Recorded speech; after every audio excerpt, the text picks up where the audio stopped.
Hello, everybody. Happy Sunday afternoon, Sunday evening, where we are. I hope everything is going great.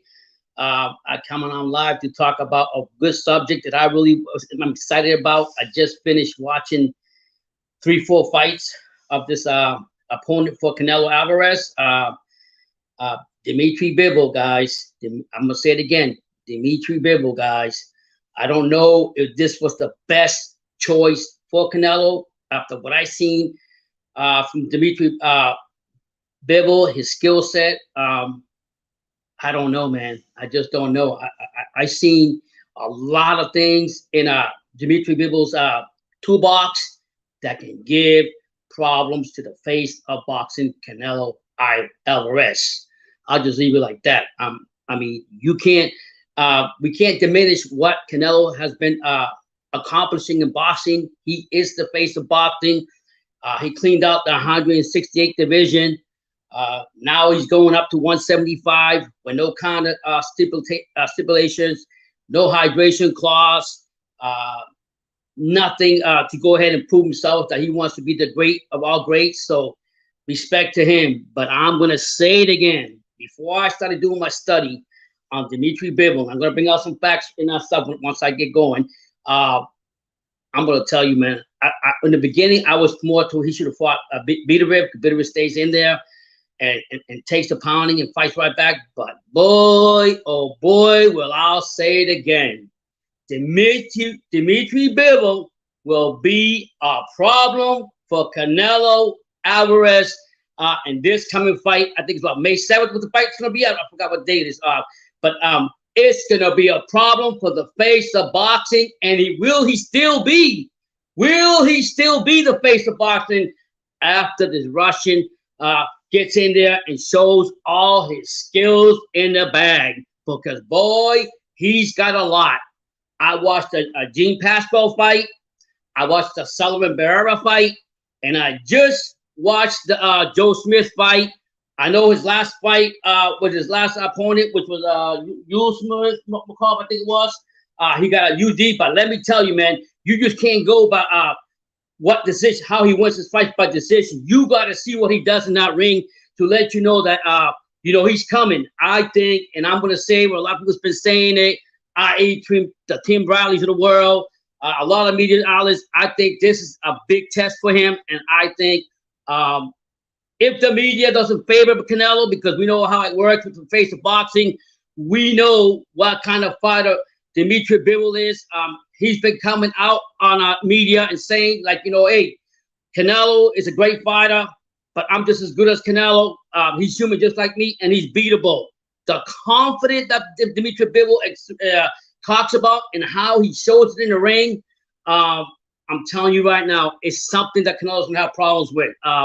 And I'm going to say it again. People are going to say, oh, yeah, but you said the same thing about Caleb Plant, and you can say the same thing about Andrade. But Andrade, I can't really question because the fight never happened. So I can't really put a judgment on that fight because it never happened. So I'm not going to say that. But what I will say, Caleb Plant, I was definitely wrong. I said that Caleb Plant had the jab, that Caleb Plant had the distance, that Caleb had the movement. But all those three things that Caleb Plant brought to the gym ain't nothing what Dmitry Bivol got in the bag. I'm going to tell you right now what Dmitry Bivol got that I truly feel Dmitry Bivol can come into this fight and make a big upset in the boxing one and beat the face of boxing. Will it happen? I don't know. We know the corruption of boxing. We know how things go in boxing. So, hi to all 9 you guys that are here.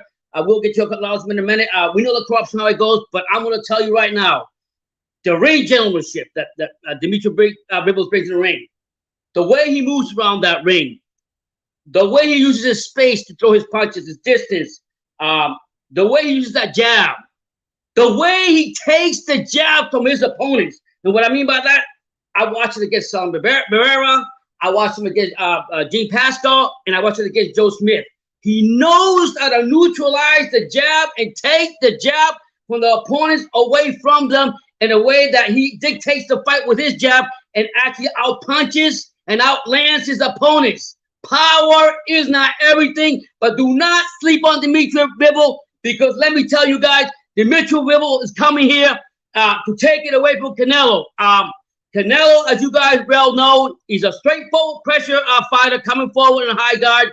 That his advantage is to get you in the corner, break that body down, break you down to the later rounds, and then he takes over on you and get you in the corner. But I got news for you. I don't think he will be able to neutralize Bivol like that. Bivol's was in the corner just the last fight I just seen with a powerful man like what's his name? Joe Smith Jr., who I like so much, and he just slipped around like it was nothing and turned him around. The movement, the full movement that Dmitry Bivol's got, the feinting, the way he backs out with his feet, the way his distance is, I'm telling you guys, Canelo is in fucking trouble. I'll just leave it like that. I don't care what anybody's gonna tell me on this live about Canelo, how great he is. I don't care what you tell me what he's accomplished. I give him respect. He's 50-71 for something. But let's not forget, he fought for the great TBE, and he had problems before with his quickness and everything. So just imagine if you really study Dmitry Bivol, what Bivol can do to him.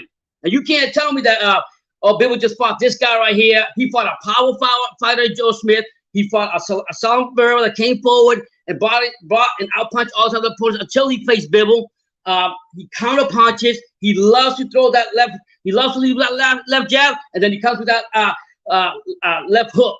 It's a nasty left hook, and then when he gets close to you, woo! When Dmitry Bivol gets close to you, let's get it right, man. He will throw those combinations left right. People will say, "Oh yeah, Canelo's gonna go in forward. He's gonna go forward, go to the body, and he's gonna break him down." You watch what I tell you. Well, let me tell you something. You all don't know. If you don't know, you better find out. Dmitry Bivol is an expert when it comes to throwing. When you go to his body, what does Bivol have that Canelo don't have? He's got foot speed, going to the back foot, going to the side. He's got hand speed. So if you want to think Canelo's going to throw, if you think Canelo's going to just go to the body, get a free lunch and eat lunch and break down Canelo, Bivol, he's got something to come with. That hand speed and power punches that Dmitry Bivol throws is going to counter all that straight up. So let me get some comments, and then I'm going to go back to my notes, and we can break this down. I know some people will like it, some don't, but I'm just going to call it the way I say it. I don't know. It's going to be a great fight, though. I think Bivol can take the opposite, and that's my own opinion. Let's go. Let me start from the beginning. All you guys here, please hit the like button. Kevin Fuentes says, yes, Canelo will get schooled. Saludos, Pops. How you doing, man? Yeah, I mean, you like his composure thus far. You talking about Bivol, or you talking about the composure of Canelo? The way Bivol's coming out, the way Bivol was talking, he's just not talking trash, man. He shows it in the ring. He outboxed. He's a boxer punch, like they say. In the first few rounds, if Bivol comes in there and wants to try to go throw those right and left punches and go for the knockout, so be it. But if you want to box with him, he'll box for you. If you want to stand in there and box, he will box for you. He'll do whatever he's got to do to win the fight. The biggest problem with Canelo, he doesn't have the hand speed, and he doesn't have the same foot movement that Bivol can give. The motion he brings, the motion movement that Bivol brings will be a big problem in this fight. Defense lack for Bivol. I'm not gonna say that's what I see. No. I'm not gonna say that. You might say the defense is if you watch these fights that I just telling you about, he was blocking a lot of the punches that was thrown by Joe Smith. He was making Joe Smith miss. He was making Gene Pascal do the same thing, and he was countering everything. No. Defense is not just holding your hands in front of your face, moving on. It's your movement, your motion, and your distance, and making the other fighter miss at the same time. While he's missing, he could have come back and counter on you. He knows how to judge it just enough that when he makes the opponent miss, he's gonna take that jab away from you, and he's gonna counter you because he keeps enough distance to land on you. No, he doesn't see him. I mean, one thing is he's very disrespectful. He's very respectful for Canelo. Very respectful for Canelo, and he should be. But he says, I don't think Canelo has seen a fighter like him. I don't think so. I have not seen in all the Canelo's fight. You can't compare any fighter that can move around the ring, that has ring generalship, that has an outstanding jab, that takes the jab from the opponents and neutralizes it, and then he takes his jab and outpunches you and outpowers you. I'm sorry to tell you, man. I got news for all you Canelo fans. Alfred Miller, what's going on, man? That's right. I got it in my note. You're right. Everything you're saying about that is real. He's got footwork, and I'm gonna tell you about his footwork real quick. I'm gonna tell you about his footwork because I did my homework today, brother. Because I knew this was gonna be a good live. I knew y'all gonna be here, and I gotta just say what I gotta say about his footwork. His footwork, right? I'm gonna tell you what I love about his footwork. He's let me just get to my notes. I got a lot of shit I gotta talk about. I don't know where to start, but I'm gonna tell you what I like about him. That actually, but I'm just gonna keep talking for a minute. His footwork is awesome. The losing is great. But let me tell you one of the notes I took down. I took a lot of notes. Just give me a second, guys. I like the fact that he can feint. He loves to feint with his feet, feint, foot feint. He loves to feint with his jab, and then come with the left hook, and then throw. When he gets close to you, he'll throw a combination. I'm telling you right now, he got hit hard by motherfucking Joe Smith, and guess why? He took that punch.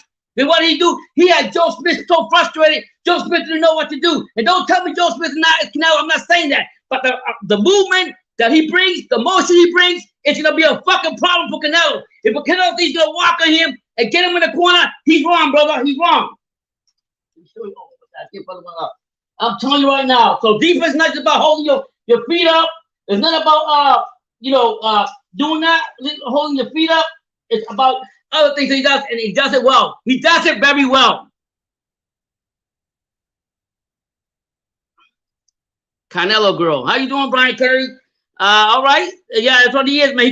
He's gonna get exposed. He's gonna get exposed, man. I'm gonna tell you right now. He's gonna get exposed by Bivol. Bivol's not one. I seen the fights with my own 4 eyes. I sat here 3 hours, watched everything about him. If Bivol comes out like he fought those last 3 fights and brings out all that stuff, he can out punch. He can take that jab from for Canelo. Canelo puts that pressure on him, slip to the side, turn him around, hit him in the back, get out the way. It's gonna be a problem for Canelo. Canelo has no foot speed whatsoever. He has no foot speed whatsoever. He got no hand speed whatsoever. All he's got is power and power to the body. Check out what I just told you what Dmitry Bivol did to again, they're not Canelo, but I'm saying Joe Smith, a Salem Barrera, a Gene Pascal. Come on, man. Milky Way. BT said the same thing about you missed the whole point, Milky Way. You missed my whole first sentence when I came on here. I also said the same thing. I said that Caleb's Plant, hear me out. I said that Caleb Plant, movement, distance, and jab was going to be a big difference. Him beating Canelo. But I got news for you. Milky Way. That's only three things we talked about in 2 box. Go look at Dmitry Bivol. He's got more in that 2 box, a lot more than Caleb Plant.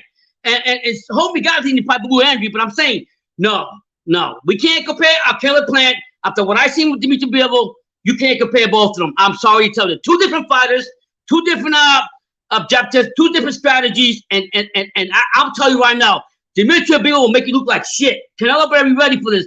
And I'll tell you another thing: if Bivol will just come out and be aggressive the first 2 rounds and make Canelo fight on his back foot, and use that quickness and lose the quickness that he has to make him miss from the left and right, and when you think Canelo's gonna walk you down and make mince meat out of you, you turn him around and slip to the right and you dabble, you counter fight him, it's gonna be some problems. Fuller says, I like his composure. He does that in and out. He goes UD because he needs the round. Yeah, but the thing about him, he's smart.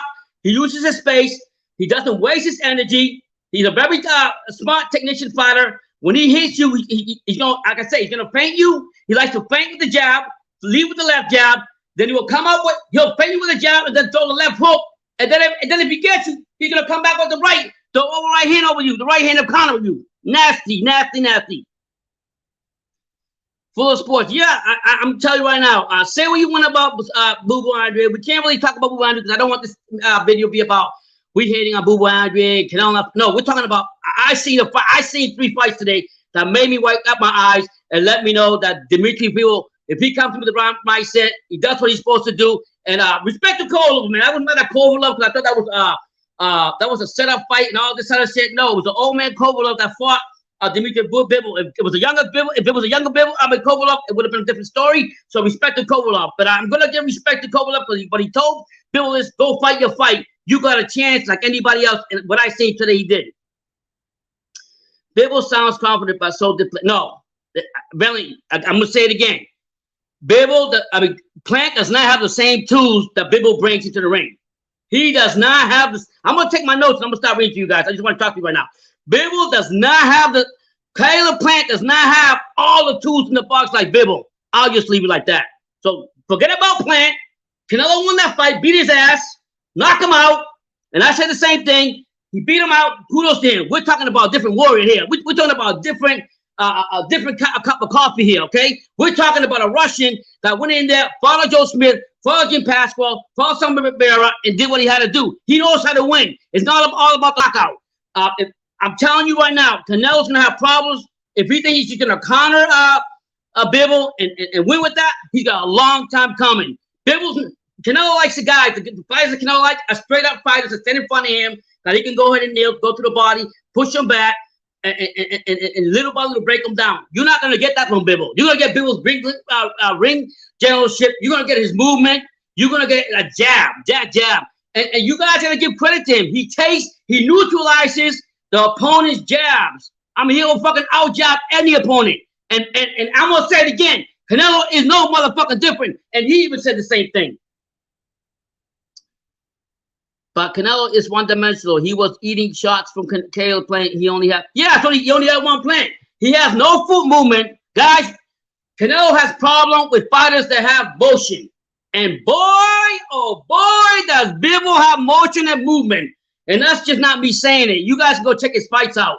Canelo's going to have a hard problem with this guy right here. Because this guy's not going to sit there and have you punch him like a punching bag and break him down his body.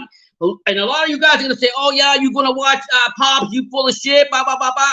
You're going to say, oh, yeah, Canelo is later on going to neutralize him and break him to the body. No, you're missing the point. The hand speed and the quick hands he got will also counter Canelo. As soon as Canelo tries to go to that body, that fucking left jab or the left hook is coming right to Canelo. It's not going to be as easy as you guys think.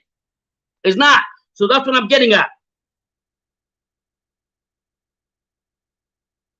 Okay, I mean, we're here. Let me see what this one is. Sam, what you got to say?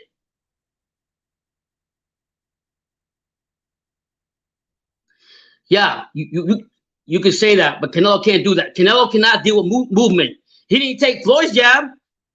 Did he take Floyd's jab? Just answer me that question. What did TBE have that Canelo didn't have? Motherfucker have movement and motion. Okay, something that Canelo can't do.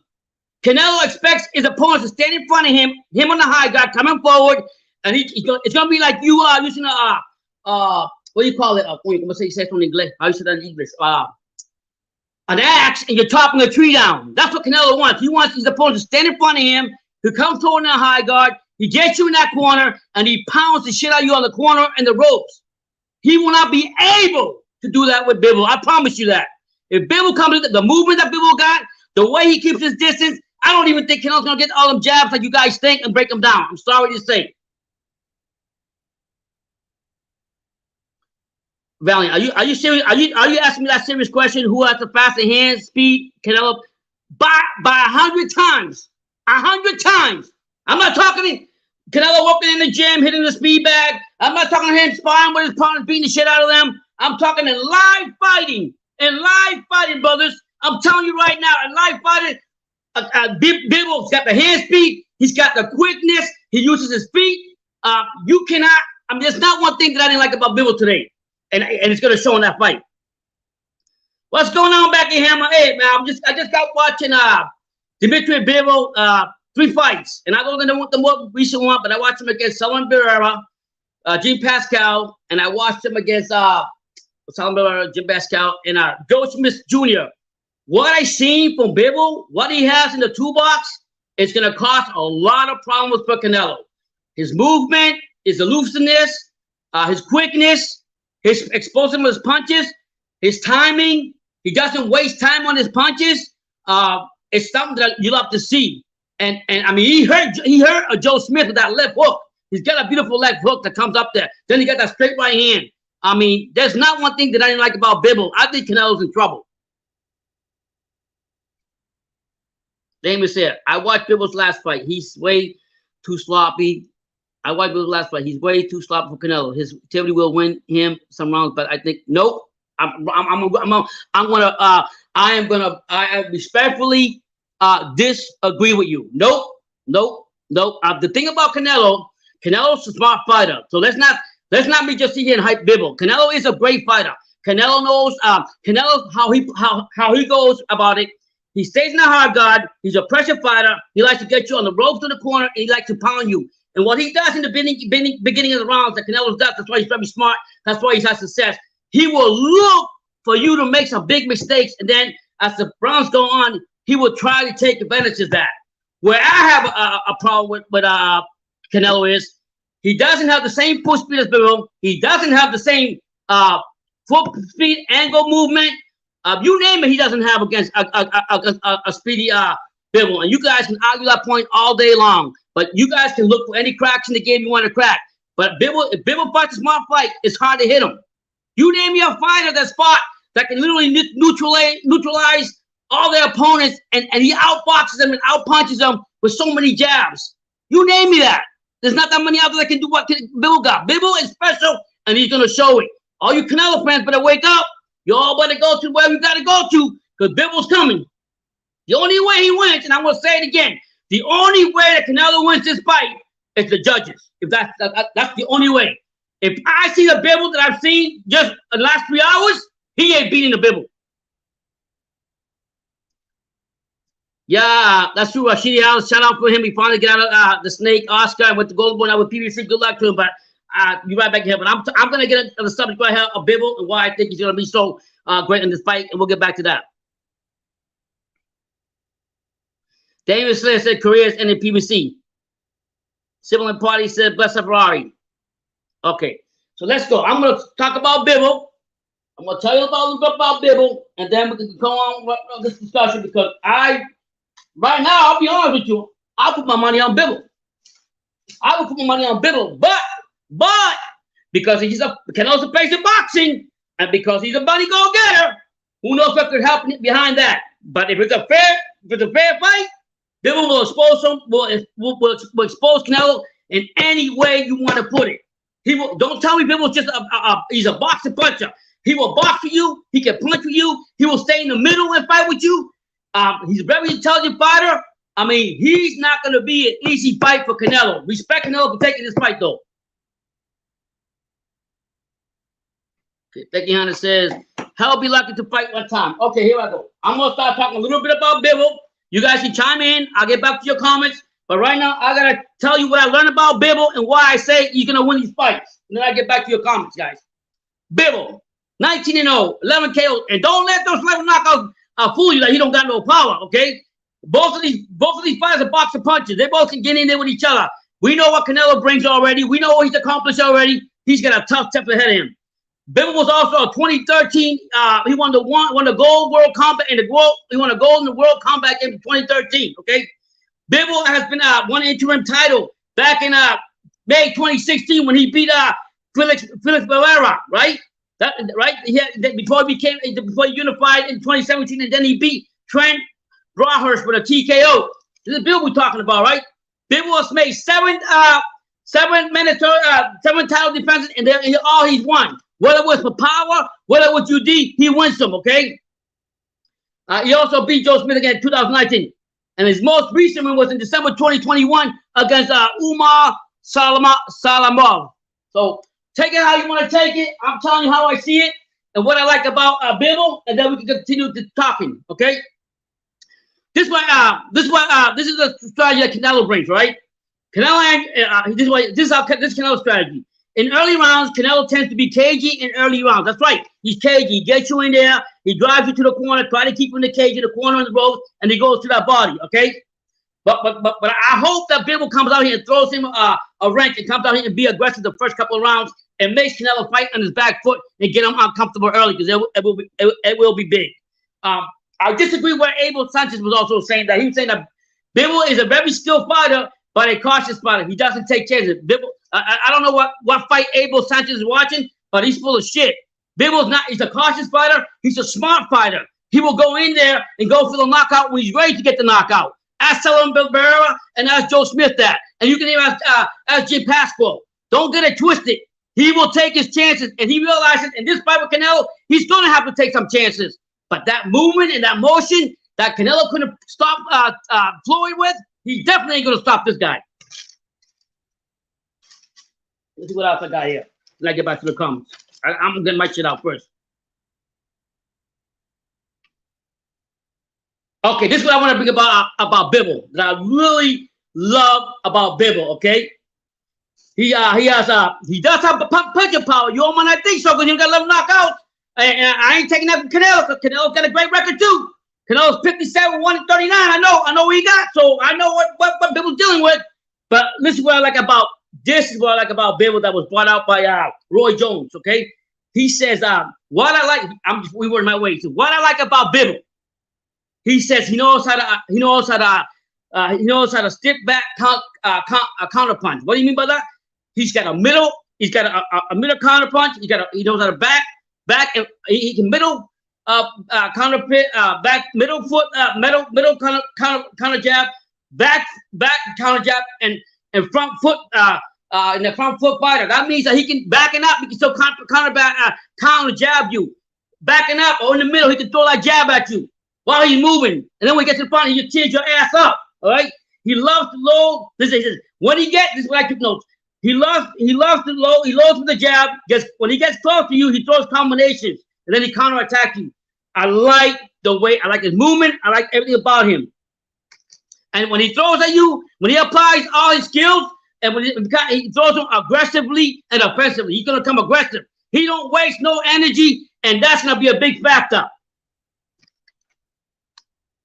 And then he also, people say, oh, but Canelo's gonna chop him up like chop liver, make a hurt him and everything. When he was fighting Selling Bivol, he had a left eye that was bleeding. I think the left eye, right eye, whatever eye it was. He didn't stop. He continued jabbing and taking that jab away from them.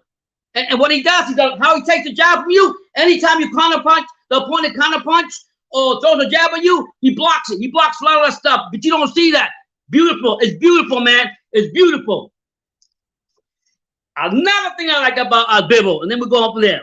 Bivol is also talented. You all know in boxing, you gotta have some legs. You gotta use them legs. You have to have strong legs. You have to know how to move in that ring. And one thing we know about Canelo, he has no fucking movement, none whatsoever. He's a stiff with a bump on the log compared to Bivol. I'm sorry to tell you. You might not like it, but the movement that Bivol brings to that gym will be problems for him. So Canelo's like a tree trunk going slow and moving like a snail. This is what I like about Bivol. Bivol likes to use his legs and first for defense. But what I mean by that is, when Bivol's fighting, right, and somebody tries to counter him, he backs up on his back foot. He backs up on the front foot, right, and he comes forward and counter. He uses his feet, and he says that I love to feint with my feet. I like to use my feints to get people off guard, and that's gonna be a problem because what I noticed from Bivol in the last couple of fights I seen, he's so smart. He knows how to judge distance. What I mean by that, he was making Joe Smith miss, making Tom Barrera miss, making Pasco miss. Why? Because he judged his distance as far as he can go, then he backed up, and then he came forward with his left hook or left jab, and then he countered with the right. I'm telling you right now, you guys better watch that. I love his foot movement. He always bounces back after he pulls back to the opponent misses his counter jab or whatever the case may be. He comes back and he bounces back forward and then leads forward and goes to the jab. He loves to counter opponents with that right hand. And he's also not afraid to start in front of opponents and fight in the counter. You're not afraid to stay in the fight with them. I'm trying to tell you guys, this motherfucker no joke. But let me get back to the comments. Okay.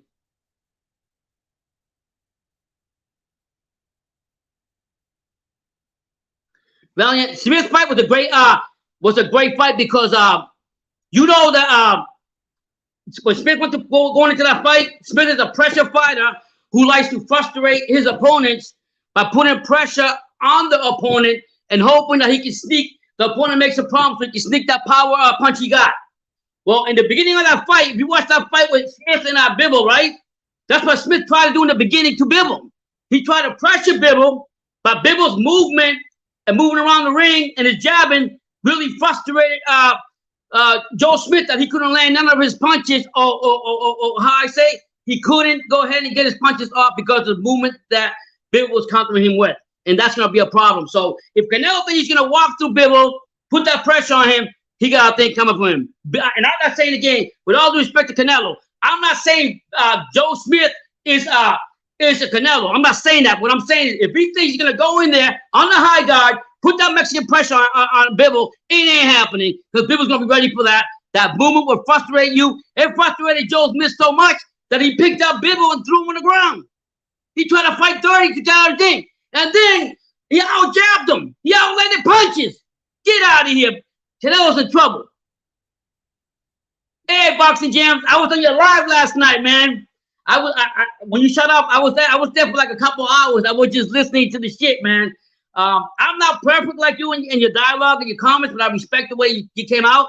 And I have to be 100% true, guys. You all need to follow Boxing Jams, man. He's on point on a lot of shit. This is the upcoming channel right here.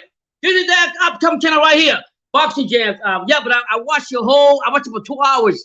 And I get what you're saying, man. Some people, what I do when people talk foolishness, I don't even waste my time like you did. You say, I'm going to step back and let the other two guys handle it. You did it right, man. So shout out to you, man. I respect you a lot. You all go check out Boxing Jams because that motherfucker knows his shit. I mean, he taught me a lot of stuff. I need to learn all that slang and everything, but I want to learn it because I want to go to school and graduate from Boxing Jams. Back at PBC is where all the big fights are, and he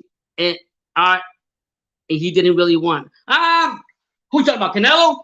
I don't know. I think a lot of it has to do. I think Canelo was looking out for the best. I wanted him to go to PBC because I really want to see the Jamal fight, and I wanted to see him fight Benavidez. But hey, down the road, those fights are going to happen. Sooner or later, it's going to happen. They have to happen sooner or later, like you said.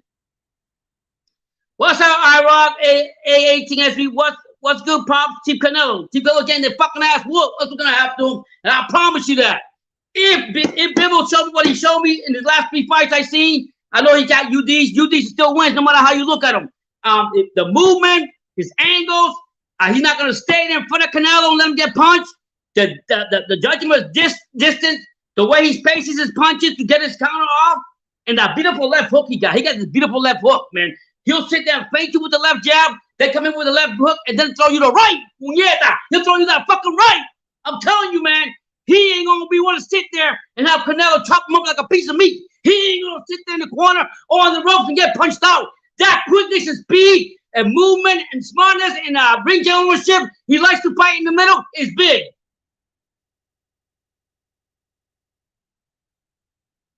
Raw Dog, you say what? Body work's gonna make Bivol shit blood. Yeah, first you gotta land those body shots. First you got, and I'm gonna tell you a point about what I learned today about Bivol, and what I learned from Roy Jones, what I learned from HBO, what I learned from all the all timers. You know what he told me? They say that those body shots are great that Canelo's throwing at him, right? But at the same time, you better be ready for those quick hands and those quick counters that are gonna come right at you from Bivol. But in other words, if Canelo's gonna go to the body shots, he better be worried that Bivol's gonna go straight to his head with his quickness. And Bivol's got the speed and edge and movement and foot speed and everything.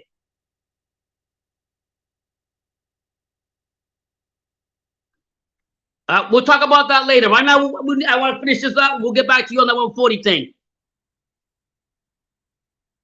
Listen, Bivol got a couple body shots from me, man. What's his name? Joe Smith Jr.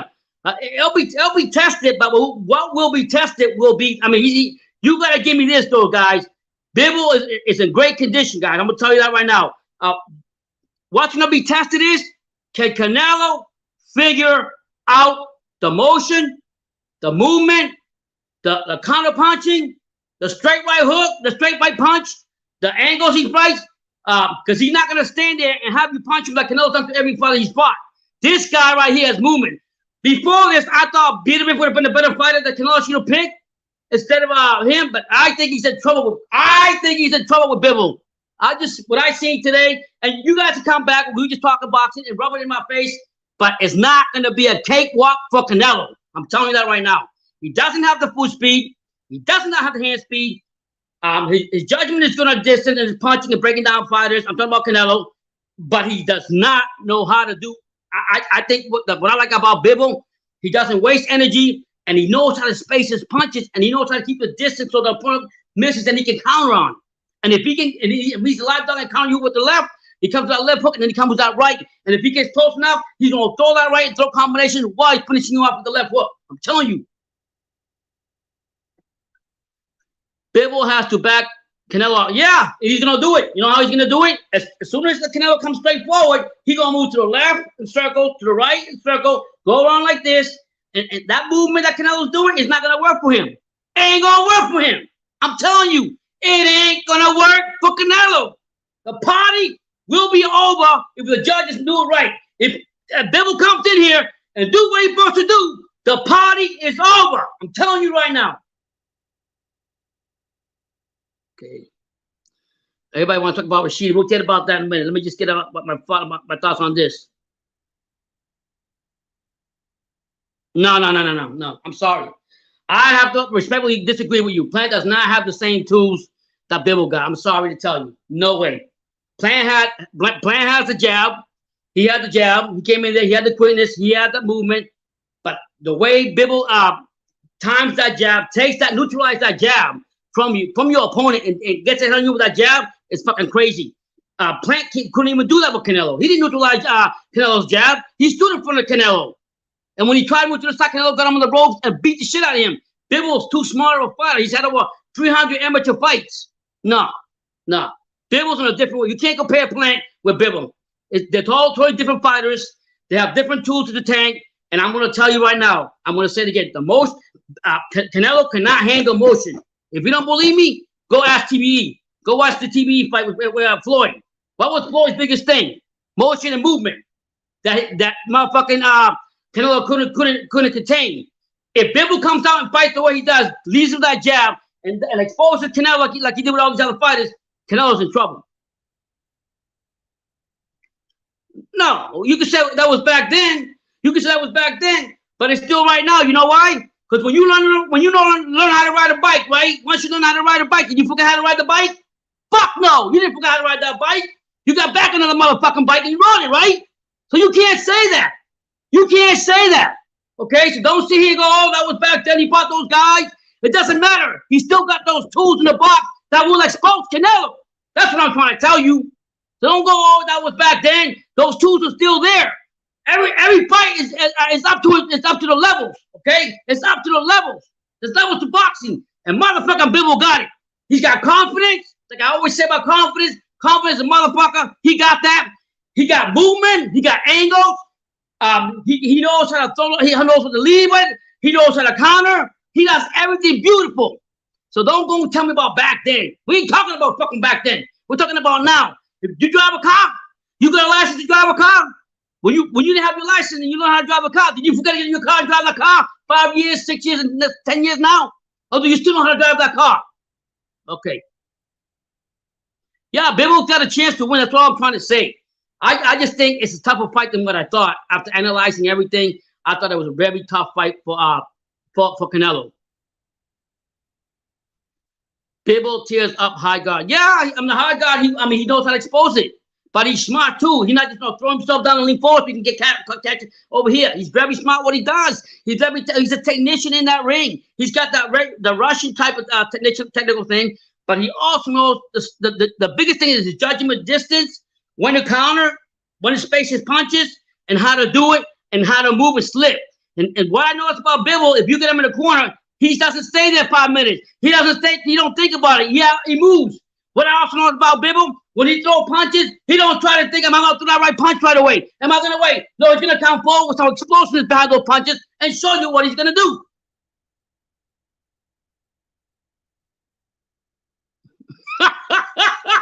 Oh, JJ, hey, I'm taking drugs, brother. And if they are, I'm taking the Bivol drug right now. Yeah, I'm taking the Bivol drug. You can say whatever you want. I'm just passionate, brother. I'm passionate because I know this is a big challenge for Canelo. To Canelo, I respect him. He came out and said he wanted to take this fight.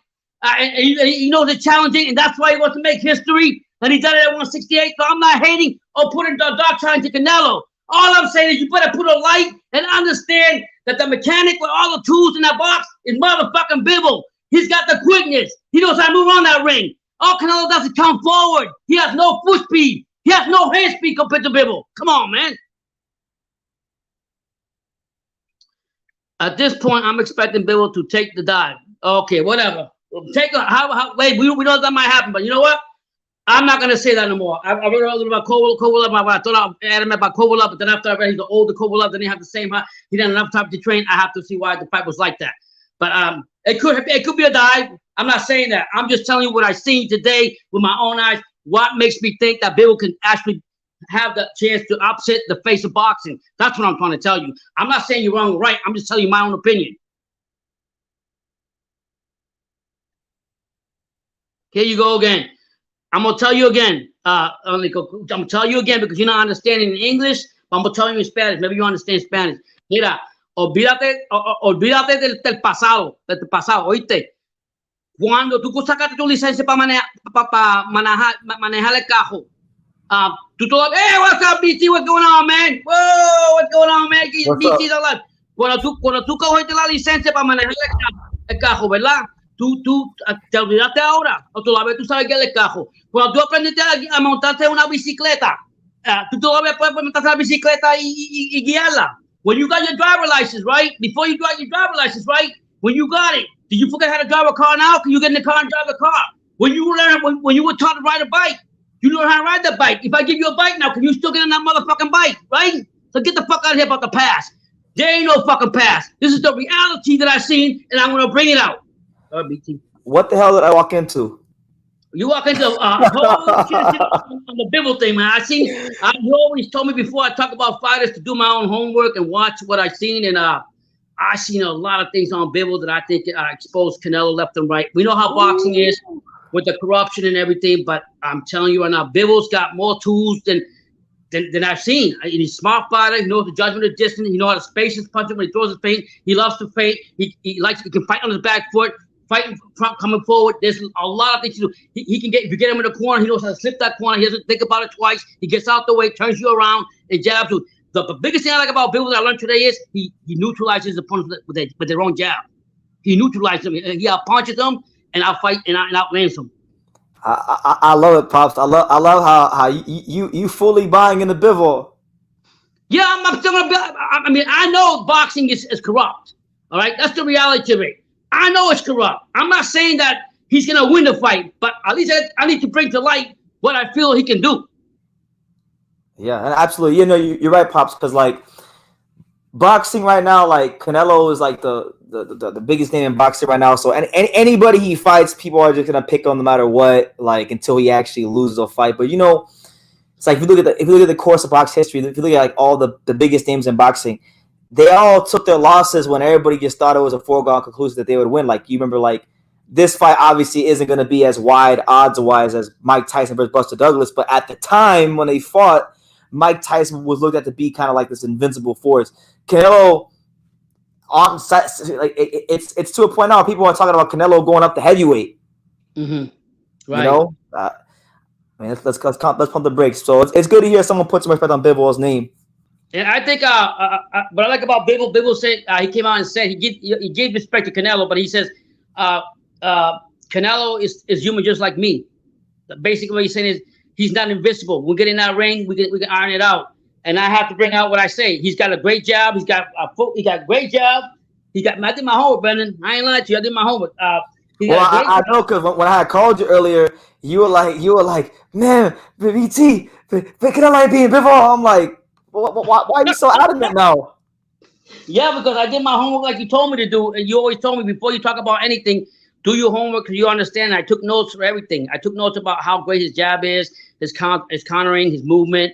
And I don't a lot of things that I see from Bivol, and people saying, oh no, but you said something about Plant. No, Plant is something totally different than Bivol. Bivol's got more tools in that fucking box that Plant had. I'm telling you that right now. And Bivol's not going to go there and talk to him in Russian and say, let's be buddies, let's go have lunch. He's not going to do that.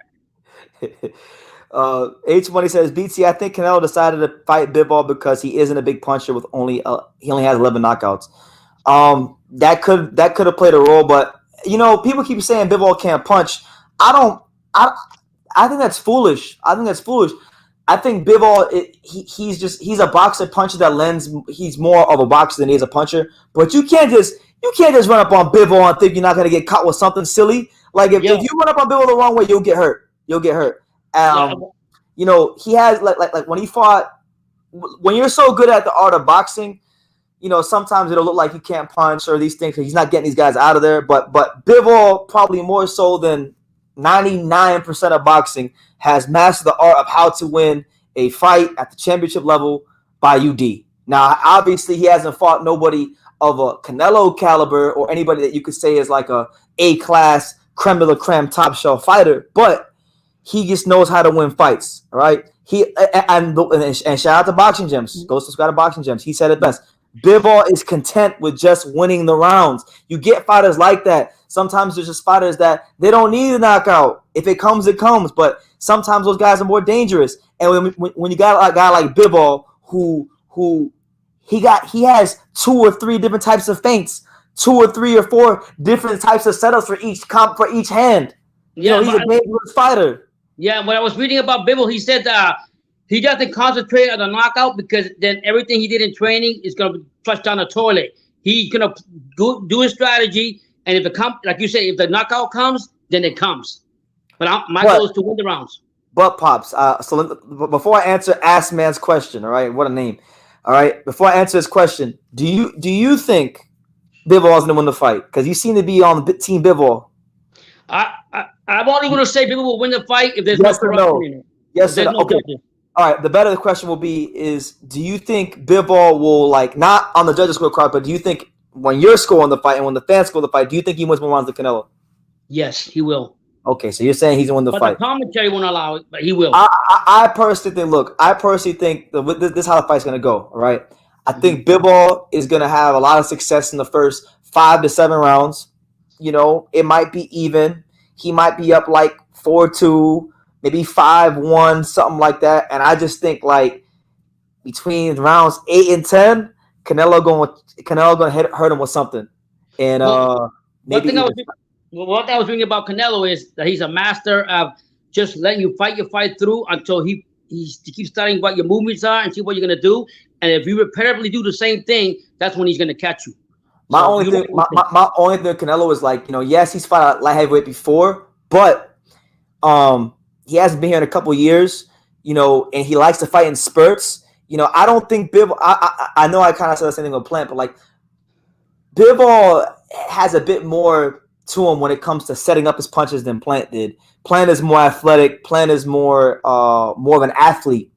Bivol is athletic too in his own right, but he has more dimensions to him as far as how he sets up his punches, as far as the distance. So if Canelo gets into a rhythm where he's just fighting in spurts, and let's say 3-4 rounds go by and Bivol's just banking rounds, does this have a negative effect on Canelo? Plus, mind you, one of Canelo's biggest attributes is that he's explosive and that he's got that speed advantage, right? But now he's going to have more weight on him. So does the weight work against him in this fight? These are the questions I'm looking forward to seeing answered. Now, it's easy to, like, go back and look at the Kovalev fight, but I take that fight with a grain of salt because, yes, it was a good win, but Kovalev just fought Anthony Yarde, and we saw what it was when he fought Anthony Yarde. He wasn't Kovalev. He wasn't the crusher. Yeah, he's an old Kovalev. That's what it is.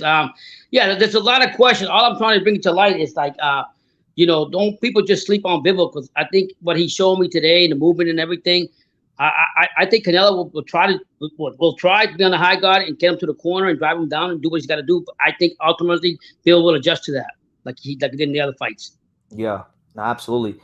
Hakuna Matata says, it's a funny name. He says, I'm telling you, Bivol, the way Bivol darts in and out is a thing of beauty. His agility and fluidity in the ring, bar none. If scored fairly, Bivol will win. Otherwise, y'all know how it goes. You know what? And I'm going to say this, Pops. I'm with you on that one. People are not going to like this, and maybe I shouldn't be saying this on YouTube, but I'm going to say it anyway, Pops. Bivol will definitely not get a decision in no close fight because of what's going on in Russia as well with the Ukraine. That's going to be an element with this too. We saw back in 2016 when War fought Kovalev. Kovalev didn't get a fair shake in the first war fight, due in large part, in my opinion, this is only my opinion, due in large part to what was going on at the time with the Russians and things like that. I think even more so now with Bivol. There's just no way. Yeah, I mean, I just think if it goes to a UD, you already know who won the fight. I'll just leave it like that. Yeah. Bivol will not resort to Philly shell shoulder roll counter like Plant when pressured. That is true. Bivol Bivol, I think he's got smarter feet than Plant. I think he sets his punches up better than Plant. I think there's more dimensions for Canelo to kind of crack before he beats a guy like Bivol. Yeah, but yeah, you're right what you're saying. But I think that it's not going to be the movement that Bivol brings in that ring, and the way he likes to fight in the middle, and the way he slips. But I see him from right to left and around the ring and everything. I think it's going to cause problems for Canelo. Canelo doesn't have the same, can't fight on the back foot. He doesn't have the same foot speed that Bivol's got. No way. One thing you got to consider, Pops. I know Bivol is a better technical boxer than Plant, but one thing you got to consider that Canelo's very good at is he's very good when he's coming forward, especially in the early rounds. He's very good and maintain that high guard and moving forward. And so Bivol might be getting off his shots, and he might win some of these rounds off of activity. But if he don't land anything like significant in the first early rounds, he's going to be expending a lot of energy, and that will cost him in the back half of the fight. So the first 3 to 4 rounds are just as important as the back half of the fight, because the first 3 to 4 rounds will ultimately dictate what happens in the back half of the fight. That's to backtrack what I was trying to tell you, that Canelo is a master of letting you let the fighter or opponent come in a few first couple rounds or whatever, how many rounds, and watch how you react, how you do your repetitious punches or whatever, and that's when he's going to catch you. You're basically saying that as the rounds goes on, that Bivol's going to get tired in the end. Bivol can go into the first round. He can go to the first round and throw 35 jabs, all right? And let's say like 3 of them land, 2 of them are grazing shots, 1 landed flush, okay? Nothing really happened then. You know, you won the round on volume, and you won that. You won the round. You got the round in the bag, but you didn't really do what you needed to do to put Canelo in the worst position to lose this fight. Yeah, I don't know. I just what I see. I understand what you're saying. But what I see from Bivol, I think he's got a horseshoe's chance to beat Canelo. I listen, man. You know me. For these Canelo fights, I'm keeping my emotions in check. We're not gonna have a repeat of the Canelo fight week, but listen, I like Bivol. Been a fan of this for a long time. I was actually there. I saw Bivol fight live on the Ward Kovalev 2 undercard when he fought Cedric Agnew before anybody knew who Bivol was, before he was champion or anything. So I mean, I know a lot about him. I know he's one of the most technically gifted fighters in boxing today. Anybody who tells you otherwise doesn't really know about boxing, because like Boxing Gym says, that's why Bivol's feint game is important. He needs to feint off that active high guard. Absolutely. Yeah. Canelo's going to be on that high guard a lot, trying to pick the shots off of Bivol and move forward and apply that mental pressure. That's why it's very important for Bivol to keep offsetting him with them feints, and then, you know, stab him with the jab, and then when he sees the opening, sit down on the right hand and make him and punish him when the opportunity presents itself. Punish him with that right hand. Yeah, one thing I would say about Bivol, though, when he throws that right hand or that left hook, he throws it with authority. And I'm sure, like I said, Canelo's for all kinds of styles, so I'm not discrediting Canelo at all. I just think that Bivol's got a punch his chance too, you know. I almost feel like, and I almost feel like this has a chance to be a repeat of what happened about 20 plus years ago when Oscar De La Hoya fought Felix Sturm. Felix Sturm came to America from Germany, right? Outboxed Oscar De La Hoya, all right? And then they robbed Felix Sturm so they could set up the Bernard Hopkins fight. Okay. And then Oscar got folded up in that fight with a body shot. Right. Well, yeah. Well, I'm just trying to bring out to light what Bivol can do to win the fight. Possibly. But you know, Pops, talk your shit. I don't talk that Bivol shit. I'm just saying. I just like what I'm not saying that. I'm just saying what I like about Bivol and what I seen how he moved away from the corner. Canelo's gonna sit there and he's gonna come forward and be a pressure fighter to the whole fucking thing. That's not gonna happen with Bivol. He's not gonna push Bivol to the corner or to the ropes, and Bivol's gonna stand there. That's not gonna happen. I'll tell you this, Pops. I can see this fight playing itself out exactly like Robinson Conceicao versus Oscar Valdez. Oh, don't tell me that. Like, it'll be a fight where you clearly saw who won the fight, but then the narrative is going to be, well, you can't win fights like that in professional boxing. You know, Bivol was just throwing jabs. Meanwhile, Canelo was looking for the fight. That's what I say. He's looking for the fight. So yeah. You know. Well, we already know. Like I said, I'm bringing that to light. What I seen. We know the reality of the dark side of boxing, and we know what the deal is. I'm just telling you that I'm not going to sit here in a real. Let me put this in a real world. You know what I mean? in the real world, that doesn't happen in boxing a lot. We know what the time is. Now, No Soft Spot makes a great point here. Shout out to my man, No Soft Spot. And by the way, shout out to everybody here. Make sure you smash the like button, super chat, all that good stuff. It's your boy BT, Brendan Taylor, the Untouchable True School Sports Empire with Pops. It's really the Pop show. I'm just a guest. No. I'm a guest. No Soft Spot says Canelo don't chase punches, parrying. He doesn't overreact off of opponents' feints. He doesn't, and that's the fight within the fight that I want people out there to really be looking at. Canelo is arguably, if not the most patient fighter in the sport. It's either him or Chocolatito. Those are like the two most patient fighters in the sport. You don't get no more patience than those two. The fight within the fight is which one breaks first. Does Canelo's patience overcome the overall feints of Bivol, or do the feints of Bivol penetrate and limit the patience of Canelo and allow Bivol to get his foothold in the fight? That's really the fight within the fight that nobody's talking about. I should say. I would say if Bivol comes in the early rounds, like you were saying, the strategy that Canelo has, but if Bivol comes in the early rounds to the later rounds and he's actually like leading with the jabs and his out punch and everything, and you can literally see it, and Canelo sees frustrated because he's good at. I mean, I see when he frustrated. I know Joe Smith Jr. is not a Canelo, but he frustrated Smith, and he knows how to do that with his jab. I think that if he comes out there and does that, and Canelo feels frustrated, it will be a difficult fight for him as the rounds go on. But at the same time, we know that Canelo is a smart fighter. That's why he's the face of boxing right now. That's why he's won 160 or whatever the case may be. So you're right. He's patient. He's not just going to play off any kind of feints or anything. But I just think the movement that Bivol does is the same. Is not the same, but it's the same thing. But I mean, let me ask you a question, BT. What did Floyd do? How did Floyd beat? How do you think Floyd beat Canelo? Do you think Bivol has any similarity to that? How did he beat Canelo? Yeah. Do you have any similarities to that with the Bivol? He beat. Well, I don't think it's. First of all, I don't think it's fair to compare Floyd to Bivol because for one, it's not even a talent thing or anything like that. I just think the style wise is different. Floyd fights in the Philly shell, or as he would say, they don't even call it the Philly shell no more. They call it the Mayweather defense. So he fought in the Mayweather defense against Canelo, which prompted Canelo to be very aggressive. And it presented a lot of counterpunch opportunities for him. Now, to his credit, when them chances came, he took every last one of them. It was like the last, in my opinion, it was the last virtuoso performance in the career of Floyd Mayweather. He fought the perfect fight, all right, against a younger, less experienced Canelo, but still a good Canelo. Like, I'm not gonna sit here and give any sort of credence to the Canelo was young narratives. No. The guy was like 42-0. He had been in like 8 world championship fights. He already fought Austin Trout. Like the kid was experienced. He wasn't no kid. He was experienced. Right.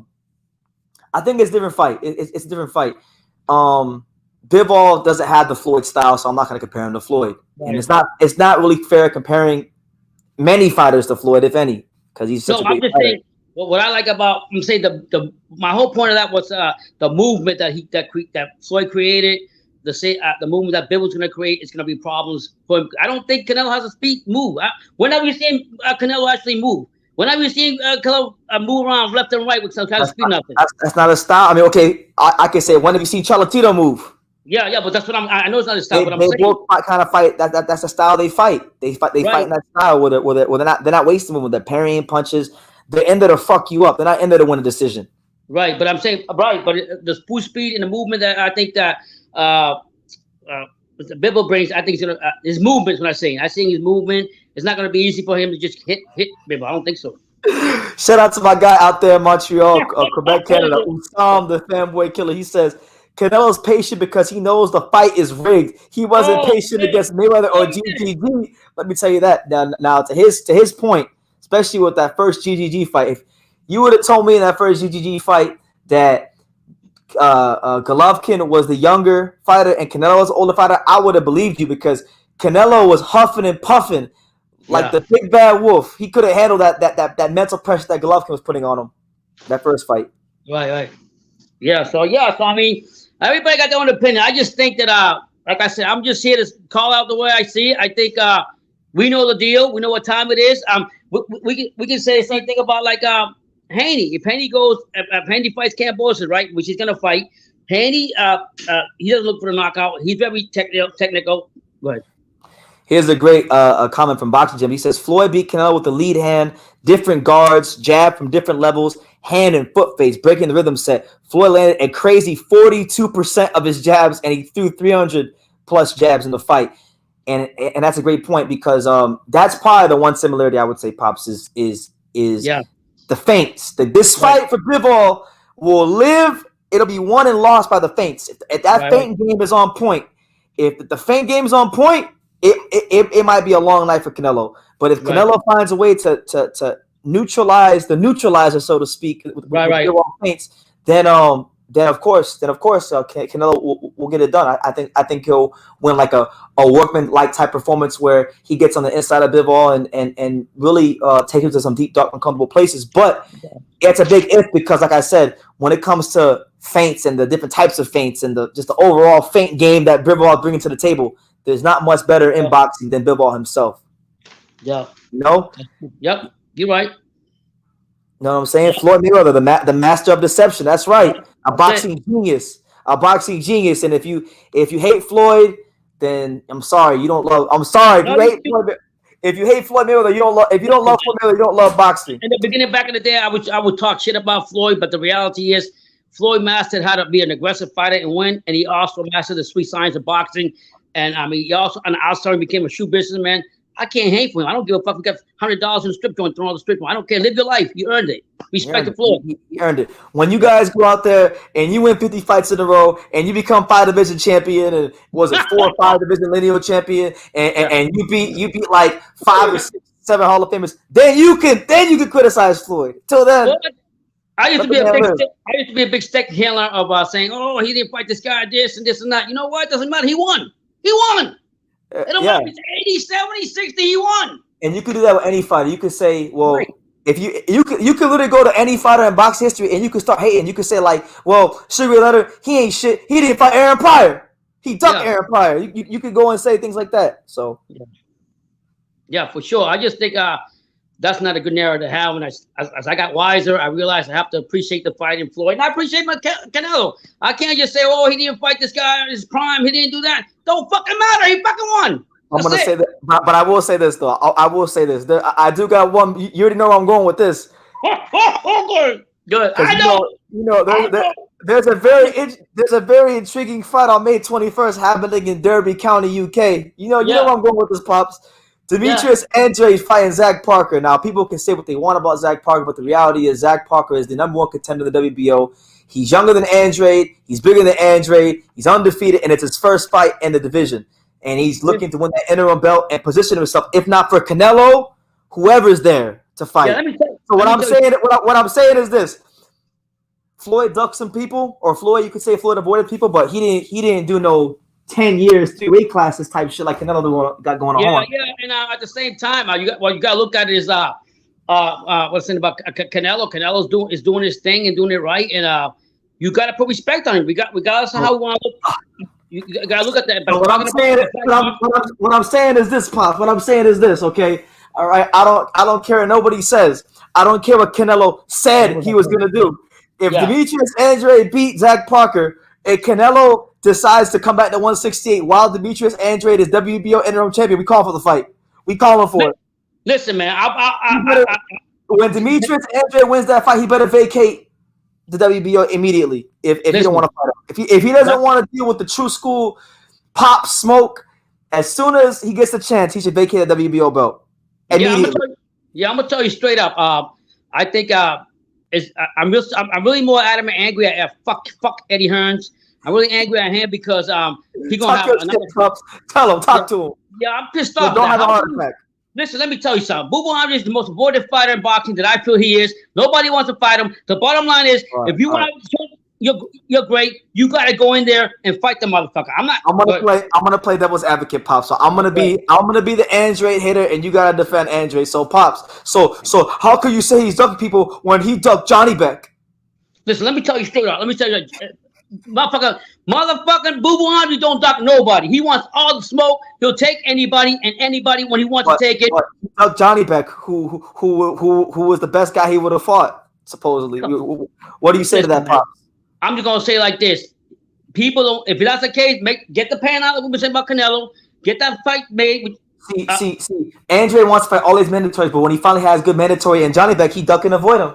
Yeah, that's what we're gonna say. But the bottom line is to fight a bum in Zach Parker. Listen, he will go up. He will go up in any weight class, and every time it's gonna be some fucking narrative. But my thing is, actions speak louder than words. If he's as bad as he is, then you prove it in the ring with him. I'm telling you right now, Zach Parker said he's gonna go in there. I was watching his interview with that retarded manager he got. Okay, he's talking a real good game, Zach Parker. And his manager's like, oh yeah, he's ready. He's gonna knock him the fuck off. No. What's gonna end up happening is this motherfucking Boo Boo Andre is gonna humble your ass and show you why he's a 2-time world champion, and then everybody else is gonna skeet and don't want to fight him again. That's the bottom line is because I said so.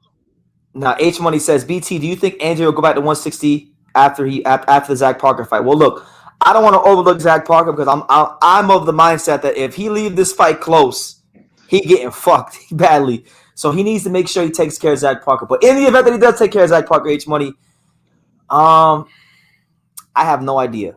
I have absolutely no idea because he could go back to 160 and fight Johnny Beck, which would be a good fight, and I like that fight. But then after he beats Johnny Beck, what is there? Is he going to fight Murata or the GGG winner? Is he like there? He was already there for so long. I think 168 is the move for him because that's where he's going to get the biggest challenges, the biggest fights, the biggest money. And like even if if Andre came out tomorrow and said he want to fight Johnny Beck, who's to say that Bob Arum or Eddie Hearn wouldn't pay for the fight? Like Pops, I don't know if you know this, but Munguia was supposed to fight Johnny Beck for the interim belt at 160, right? While Andre was at 168. Right. And Golden Boy and Xander for Promotions didn't even get back to WBO. The the president of the WBO committee literally came out and said that we've had no contact with Munguia, so fuck Munguia. Johnny Beck's gonna fight Danny Dignam now.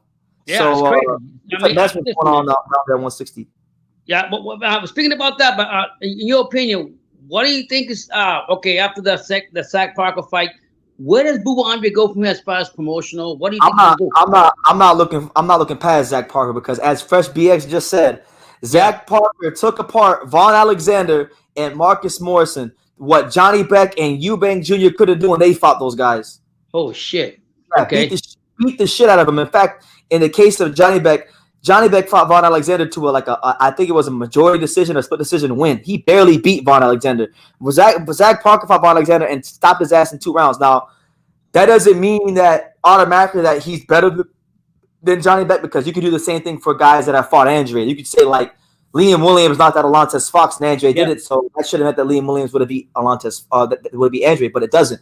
But what it does let us know is that Zach Parker is around the same level as Johnny Beck. It's not like if you think Johnny Beck is better, it's not too much. And if you think Parker is better, it's not too much either. They're around the same level. Right. You know. So that being said, so you just gonna see what happens with this fight, and then we'll see what happens with Boo Boo Andre, basically. That's where I'm at. With him right now, he has to take care of Zach Parker because that's no walk in the park. He's fighting him on the road in his own soccer team stadium. I know. I'll tell you this: if he has a fight with Parker that was as close as a Jack Colque fight, he is 1,000% getting robbed. Well, I mean, you already know the cards are stacked against him going over there against all odds. Listen, for me personally, I just wanted to win the fight, and I want Canelo.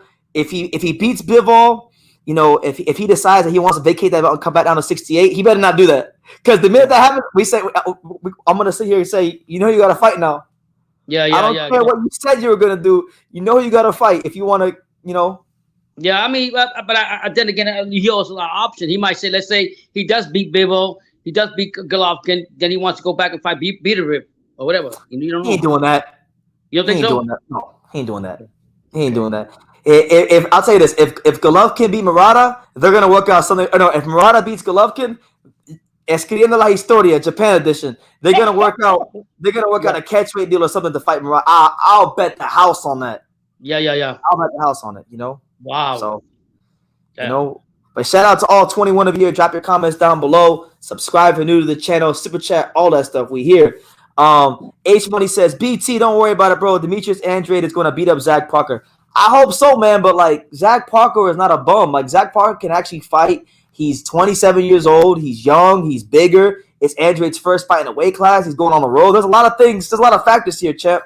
But, you know, Zach Parker did have that really controversial fight all those years ago with Darryl Williams. He fought a British fighter named Darryl Williams. Some people say it was the worst robbery in British boxing history. Wow. A robbery so bad that Darryl Williams retired after the fight and to this day has not had a fight again since. Man, he sounds like that guy that from 168 here, that black guy. What's his name? Who? The 168 pounder that fought the biggest fights, Uzuzaki and everything. Nobody want to fight him now? Oh, Lionel Thompson. Yeah, that's how. No. But no. Darryl Williams voluntarily retired. Oh, okay. Hey, H Money, I just got to ask you one question. I want to go off the subject just a little bit. What does Devin Haney got to do to beat Kambosos? I think he needs to rip his throat out of him. Hey, Pops, I'm glad you brought it up. What did you make of the Devin Haney George Kambosos press conference? Did you watch it? Yeah, I watched the whole thing. Okay, give me your thoughts on that. I like how David Haney came out and like literally like right from the start he told him, don't fucking call me a kid, don't call me a boy. I'm a man. I'm gonna show you. You don't respect me, I'm gonna show you. So I like that mentality that he's already bringing into letting him know. But at the same time, Kambosos is on a high. He's gonna say what he's gotta say. He is the emperor. He's going back there, and we'll soon find out. But I think that Kambosos was getting under his skin, and he's got to keep his composure. Yeah, no. George talks some of the best shit in boxing. Yeah, so you got to keep his composure, and I think it's going to be a big problem for him. I think the pressure of going over there and have to fight him twice, if that whatever the case may be, when they were hostile Australians, he's got to go in the first fight, and I'm going to say it again, he's got to rip his throat out. He got to gain his respect. He got to rip and take his soul right out. If he don't do that, he lost. He lost. I feel like Devin should just go in there and be himself. Don't worry about ripping his throat off. Go in there and box your fight, because when you start the fight outside of yourself, that's when you get hurt. Oh, that's what that's what you. I'm not saying that. Listen, I think when the opportunity presents itself, like, look, I hear all these stories about what Devin Haney's like in sparring out here in Vegas. I never seen it, so I can't talk about it. But whatever Devin Haney does in sparring, he needs to do that shit in this fight. Because I always see that Devin Haney beats the fuck out of everyone in sparring and stops him. He needs to.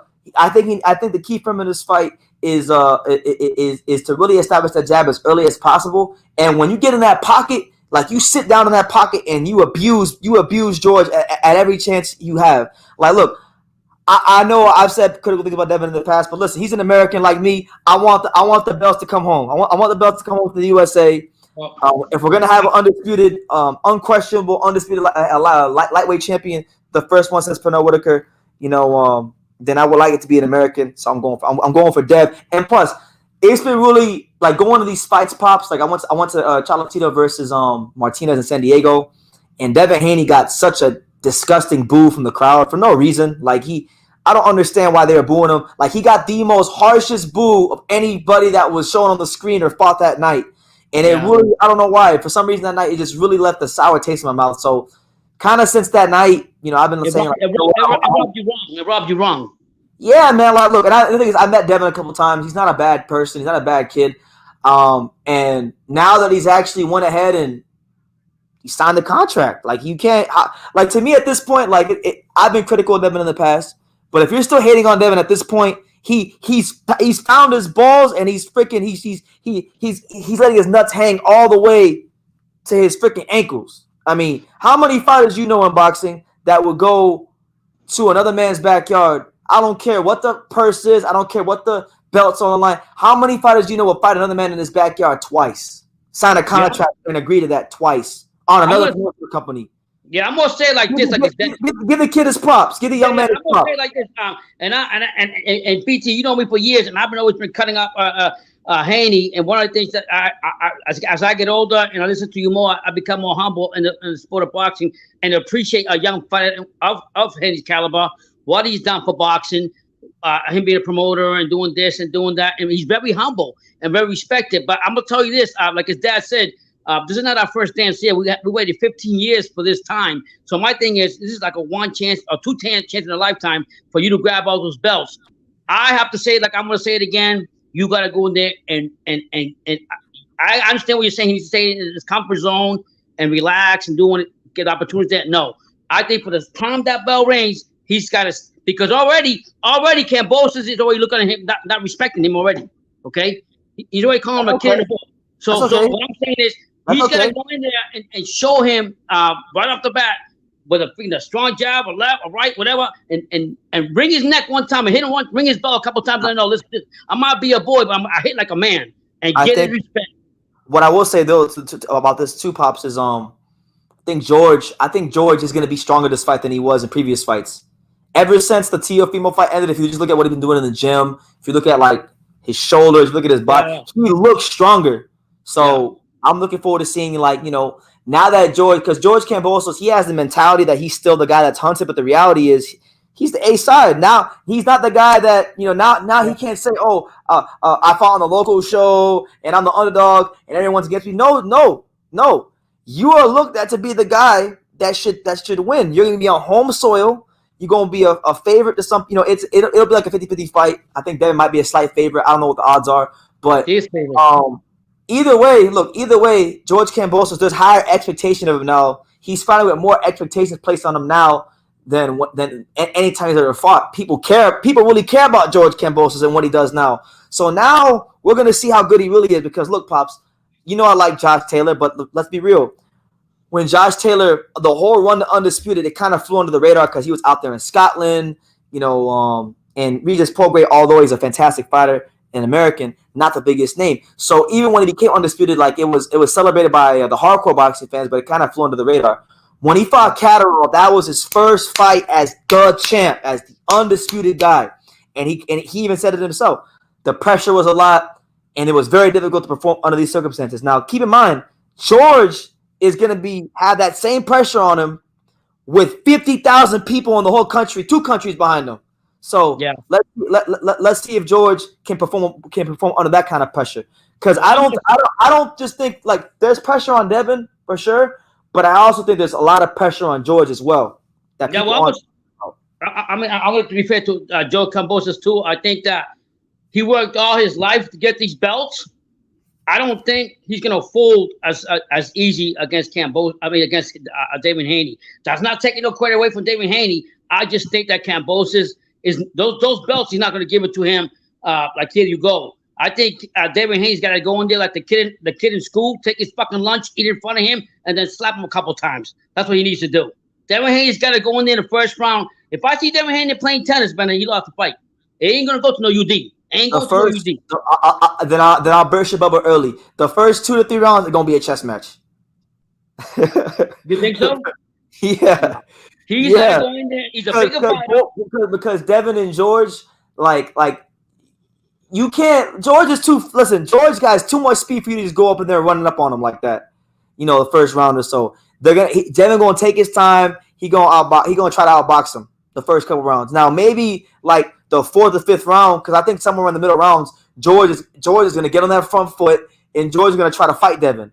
He had the adrenaline of the crowd. He's gonna try to fight Devin and impose that strength on him. But I don't think Devin. I don't think Devin has to like reinvent the wheel. Just be himself. No, he's got to go in and rip. He's got to rip the. I'm gonna say this wrong. He's got to go in there. Haney Senior, if you hear me, give me a call. Your son needs to go in there and rip his fucking head off and take his soul out of him. If he don't do that, he losing the fight. Simple as that. My man, my boy right here, he says, Pops, your energy has changed since the youngster showed up. LOL, you were all pumped up on Bivol a couple minutes ago. Yeah, talk that Bivol shit, Pops. Don't turn down just because I'm here. I'm still Bivol. My energy didn't stop. Don't get civilized because I'm here. Talk that shit, Pops.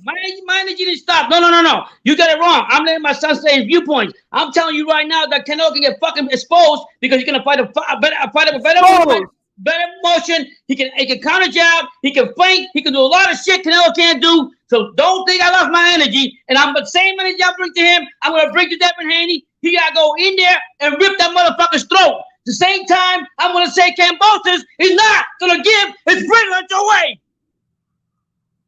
Yeah.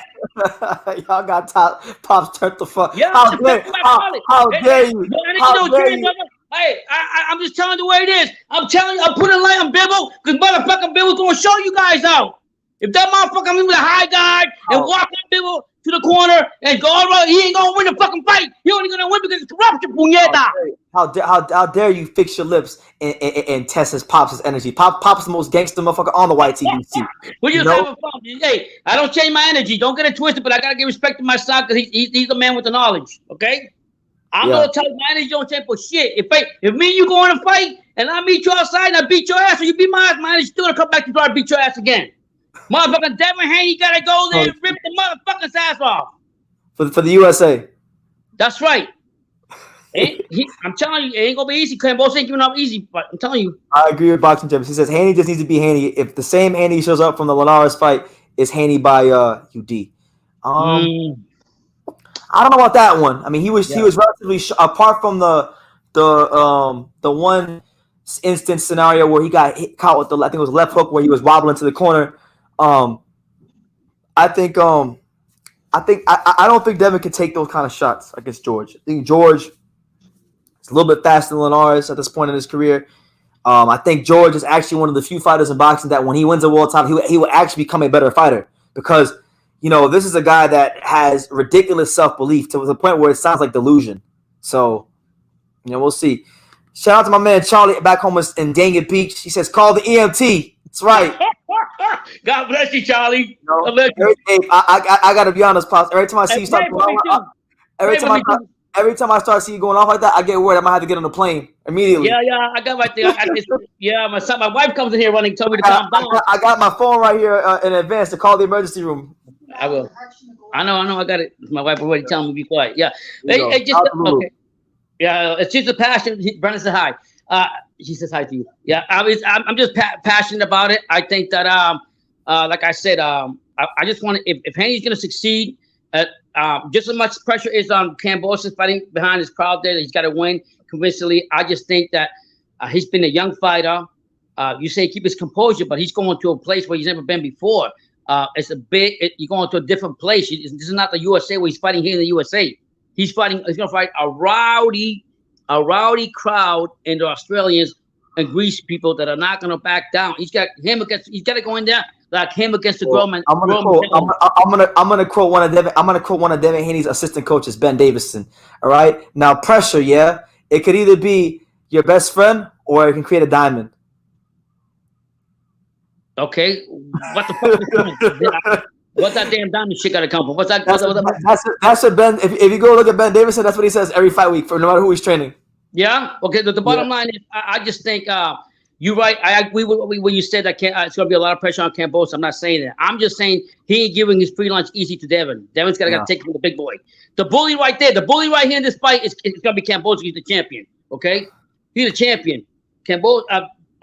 Devin's got to go in there and say, okay, bully, you got all the belts, you got all my lunches that you've been stealing from me. I got tired of your shit. I'm going to take this shit aggressively. Fuck you. Excuse my language. Shout out to my boy Milo Grogan back home in South Florida. South Florida, stand up. The home of the best hockey team on earth, the Florida Panthers. The first and the only team to clinch a playoff spot in the NHL right now. The 2022 Stanley Cup champions. I'll say it in advance. Shout out to South Florida. I miss South Florida. But listen, Milo says he's holding off to those 15 minutes for dear life. Yeah, Pops. Do you think that George Kambosos is holding on to these belts? Do you think he stalled the negotiations to preserve his 15 minutes and his relevancy at the top of the lightweight division? What do you think, Pops? Because a lot of people have been saying that. What do you think? I would say one thing. That is a good point you brought out, and I'm glad that you brought it out because Haney just came out and said that when Kambosos was making it sound like, oh, I chose this fight for me and I wanted to fight you. And Haney came out and basically said, no, you didn't choose this fight. You were forced to fight me. You know what I mean? To me, for him not signing, waiting till the last minute to sign, it really shows a lack of confidence in him. Oh, okay. And George. Yeah, on George. Ooh, you hear that, George? Pop said you're not being an alpha male, champ. Yeah, I don't think that head games. I don't think you should wait for that. We got our first super chat of the day, so you guys know the drill. When the super chats come out, you know it was Don King. So Don King, talk to him. Hey everybody, let's have some fun. You don't live but once, and when you're dead, you're done. So let the good times roll. It don't matter whether you're young or old. Let the good times roll. Absolutely. And let the good times roll we will. Like Stone Cold Steve Austin playing the air guitar. Talk to him. Well, talk to him. That's how the white man plays guitar. There you go. Shout out to Doris, one of the most loyal subscribers we have here on True School Sports. Thank you, Doris, for the super chat. She said, "Go off, Pops. Talk your shit, young blood."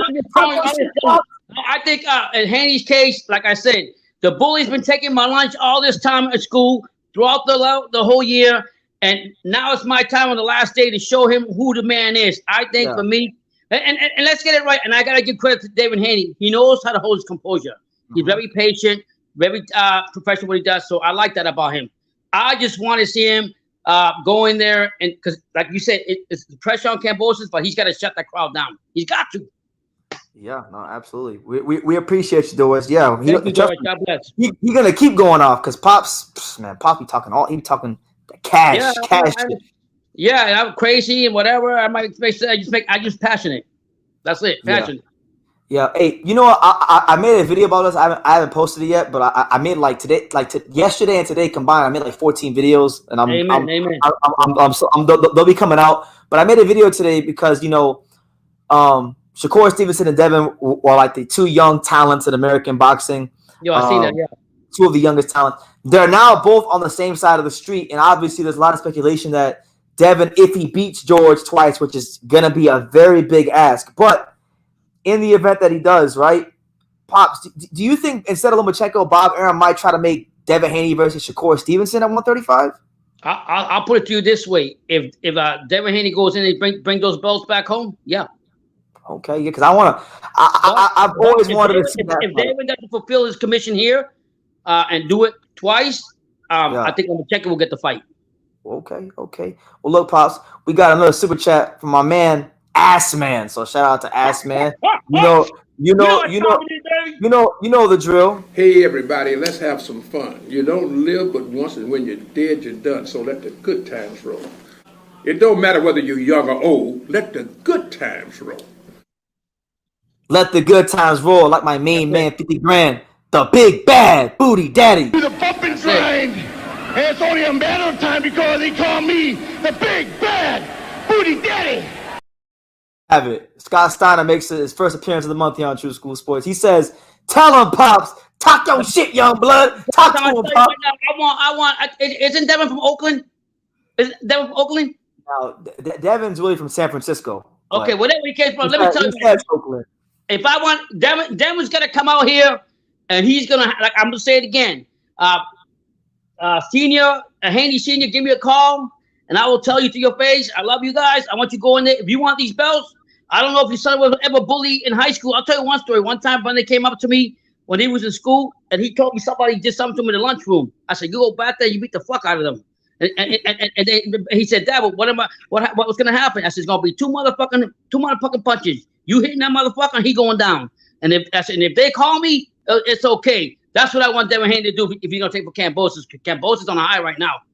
Yeah. Yeah. Okay. Yeah, man. When Pops gave me that green line in school, I went crazy. Yeah. I mean, that's what I always told my son. I said, "Don't back down for nobody. You show them." And I just think, I don't know. I think I gotta give Haney credit, man, for his age. He's very mature for his level, because this is like a big pressure thing. This ain't something like a regular fight. This is going overseas. You know what I mean? It's very pressure. So yeah. So we'll see. And people were saying that Kambosos is talking too much. That there's a lack of confidence or lack of being scared. Or this is that. But honestly, there is no he's not doing anything different than he did when he was on the come up. He always talked. Yeah. That's George is just being George. Yeah, I said it like this. I said we sat back and listened to bullshit from Teofimo Senior and Teofimo for the longest time, and they became complacent. But one thing I won't say, why can't he just have his time and let him talk until somebody takes those belts away or whatever? That's what I say. He's gonna, George? Yeah, he's gonna get his money, he's gonna get his fame. Let him do what he's gotta do. All you gotta do, David Haney, forget all that talk shit and take the belts away. It ain't gonna be easy in Australia. It ain't. Absolutely. H Money says, "Pops, Devin Haney been waiting on this moment his whole life." Yeah. I don't know if you watched the thing. H Money, his dad said we waited. I think George Campbell said something on the thing, and Haney came out, his dad said, no, we waited 15 years. We had to go all the way come up from Mexico all the way up here. So this hasn't been like a one-day thing. This has been working on for 15 years. If you think after 15 years, I had a chance to win the lottery and I'm not going to take it, you out of your damn mind. I'm taking everything you got. No, absolutely. Let me see.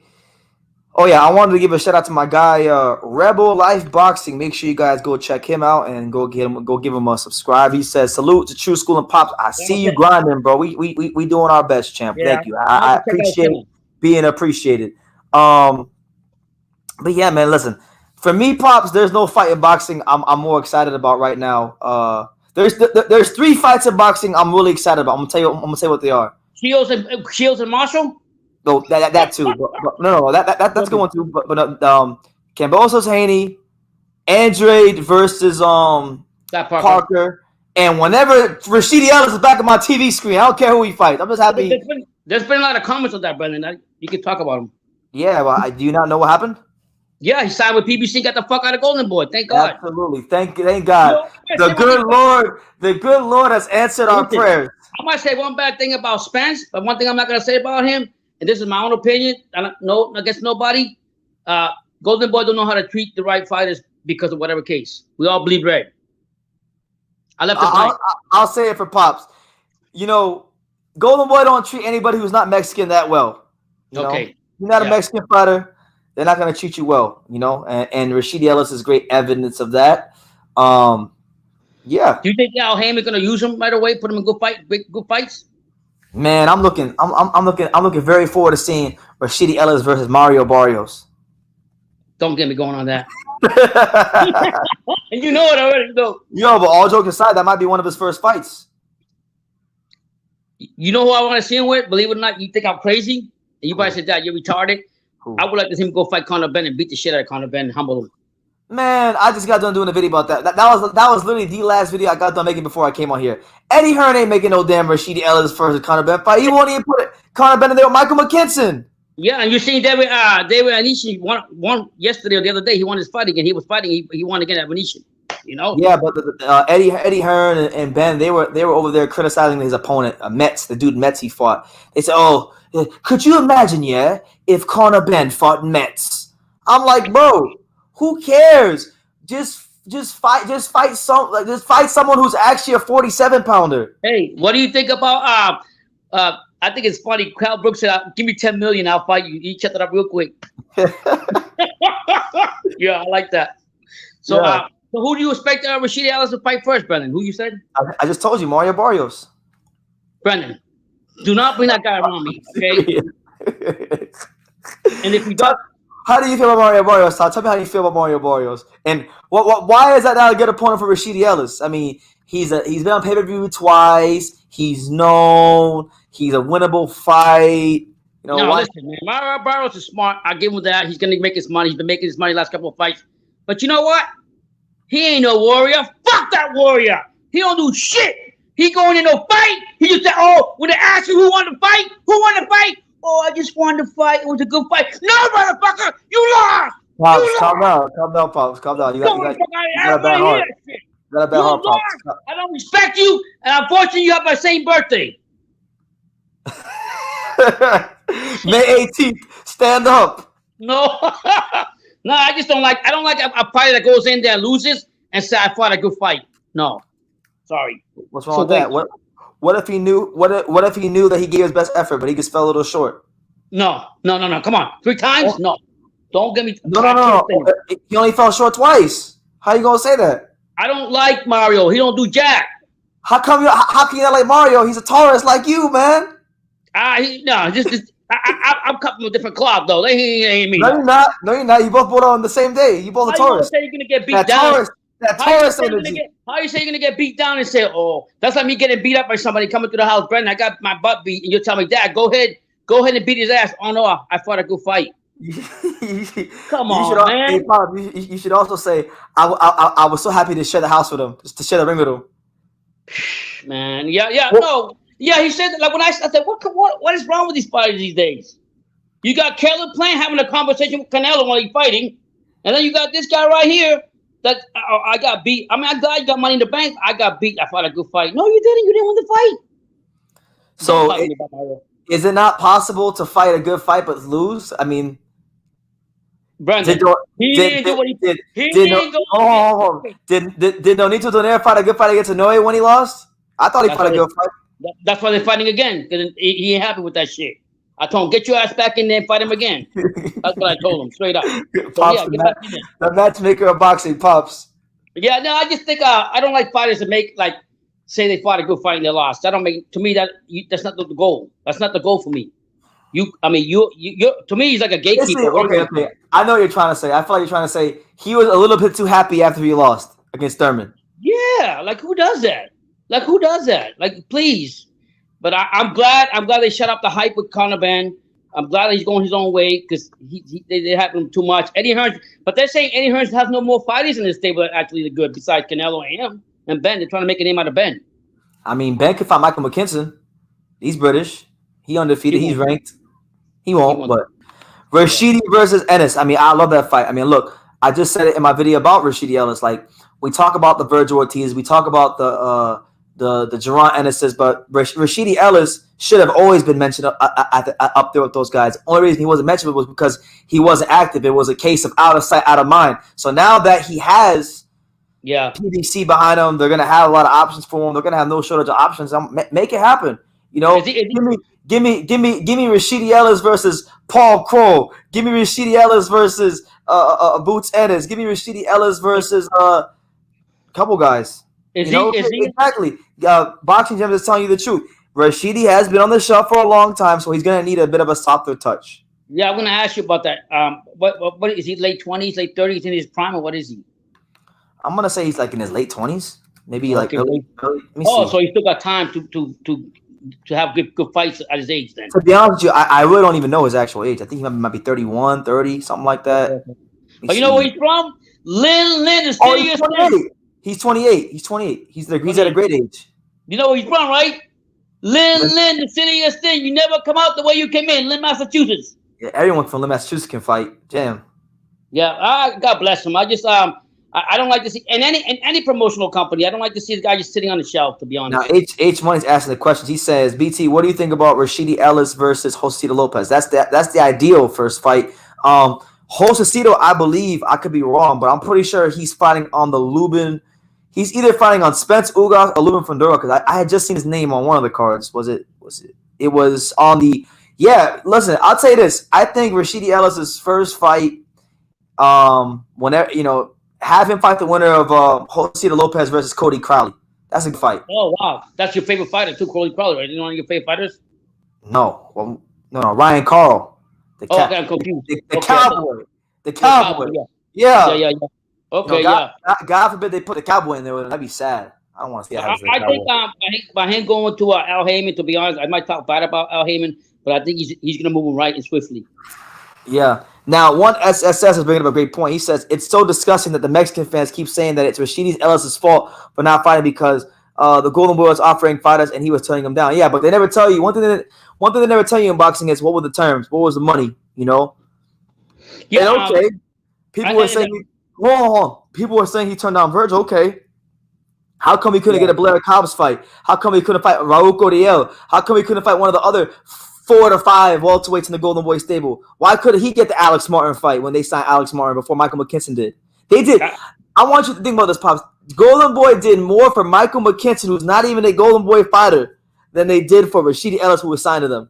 That's crazy. Yeah, you put 3 opponents in front of him, more than what they did for Rashidi. But I think a lot of it is sometimes too, Brandon, like you said, the dark side of boxing is that, like, if you voice your opinion, then you get blackballed or something.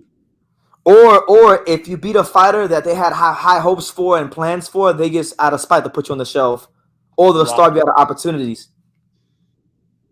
Like Alexis Rocha, credit to him for a good win against Blair Cobbs, but Alexis Rocha was a guy that they had high hopes for because, as I see myself when I was there, the kid sells tickets. I mean, a lot of people from Santa Ana, California, because that's where he's from, Santa Ana, California. They came up from LA, and they still had a good crowd and a great atmosphere without Virgil because of the tickets he sold. So of course they're gonna look out for him and try to protect their investment, but you shouldn't go to the extent of shoving a fighter as good and as exciting as Rashidi Ellis. But I mean, if it's like this, if the fighter, like you say, is an investment, and you know he's gonna get you the big fights, and you can make money here because he says something that you don't like, and you hold it against him. Are you really doing the right thing as a promoter? Now this is one of my dreams, Pops. Now PBC want to get in my good graces because I be having things bad to say about PBC sometimes, and all the promotional companies. I have criticism of all the promotional companies. This is something that I love to see. They need to bring the two New England boys back home. They got Rashidi Ellis. The next thing they need to do, if Parker beats if Andrade beats Parker, sign Demetrius Andrade because his matchroom contract's running up. Pair them together, have them fight in Massachusetts. All right. Oh wow. Or Rhode Island or whatever, but have them fight somewhere in the New England area, whether it be Rhode Island or Massachusetts, and there you go. You can start building some star power between the guys. Yeah, there or New York or Boston. Anywhere in New England, you know? No. New England. New York is not New England. Okay. Massachusetts or Rhode Island. No, not Connecticut, not Vermont, not New Hampshire. Rhode Island or Massachusetts. Mm-hmm. What do you think about Rashidi Ellis versus Conor Benn, Pops? Honestly, I like Conor Benn, but I lost a lot of respect for him because he's so disillusional, just like Eddie Hearns. And I just want somebody to beat the fuck out of him. And if it has to be Ellis coming on a come out party, so be it. Conor Benn don't want to fight him. He told me when I interviewed Conor Benn, he told me he don't want to fight them guys right now. He said it's not the right time. But you can't sit there. He's just as bad as Eubank, calling all these crazy fighters and all this stuff. But yeah, he don't want to stand up. That's why who was the other guy we're talking about that's actually fought better fighters than Conor Benn that's fighting top level fight. We were talking about the other day. I forgot his name. 147 that he actually went out. He's fighting with the best. McKinson. Whoever the case may be. But I'm saying, like, I can't respect Ben because Ben. Go ahead. I wanted to kind of like highlight this comment from Fresh BX. He says 140 got so many upcoming killers, it don't make sense. And I'm glad you said that because I actually went ahead and took the liberties of pulling up the 140 rankings. I actually wanted, because you're right. He's absolutely right. So many fighters in the 140 division. 140 might actually be the most stacked weight class in the entire sport. Better than 130 or 126 and yeah. I mean, look. So these are the 140 rankings. Pop. Can you see the screen? No, but go ahead. Just say it. I can't see I'll name the name. So we won't count Josh Taylor because he's not in the weight class no more. But you got Jose Ramirez, Jose Cepeda, Regis Prograis, Sandor Martin, who just picked up a good one this week. You got him, Jack Catterall, Pedraza, Arnold Barbosa Jr., Gary Antoine Russell, Sobril Matias, Montana Love, O'Hara Davies, Victor Postal, Lewis Richardson Hitchens. You got Ivan Berichek, Brandon Lee, Liam Paro. Wow. So that's actually a lot of fights that they can make with what's the name? Yeah, Kenneth Sims Jr. I mean, Kenneth Sims Jr. is a really good fighter. He's 42 on BoxRec. You got him. Alberto Puello, who's actually I think WBA mandatory for one of the fights. You got him. And there's more. You got Elvis Rodriguez who's still there. I mean, we'll go to the next page. I mean, it keeps going. You got Shakram Gia, who's a solid prospect. You got, let me see who else we got. You got Jose Vargas, who's whatever. You got it's a real the Cowboy. He's in there. Cowboy. Yeah. So I mean, that 140 is an interesting weight class. I mean, there's a lot of things there. I just want. You got Teofimo Lopez, who's also moving up to the weight class. You know, you can't forget about Teo. Yeah, I mean that's going to be a lot of fire in there. I like Cepeda, though. I like Cepeda. No, I don't like this, man. I'm sorry. Enrique says Rashidi Ellis versus Adrian Granados. Absolutely not. You're not. Nah, man. I'm sorry. Now, it's funny you bring up Adrian Granados because I saw his story today on Instagram. It looks like he's preparing for some sort of fight. So, it looked like he was shadow boxing. He said he wanted to box again. So, look. Speaking as his friend, I would rather not see that fight. I'd rather. Oh, thank you, bro.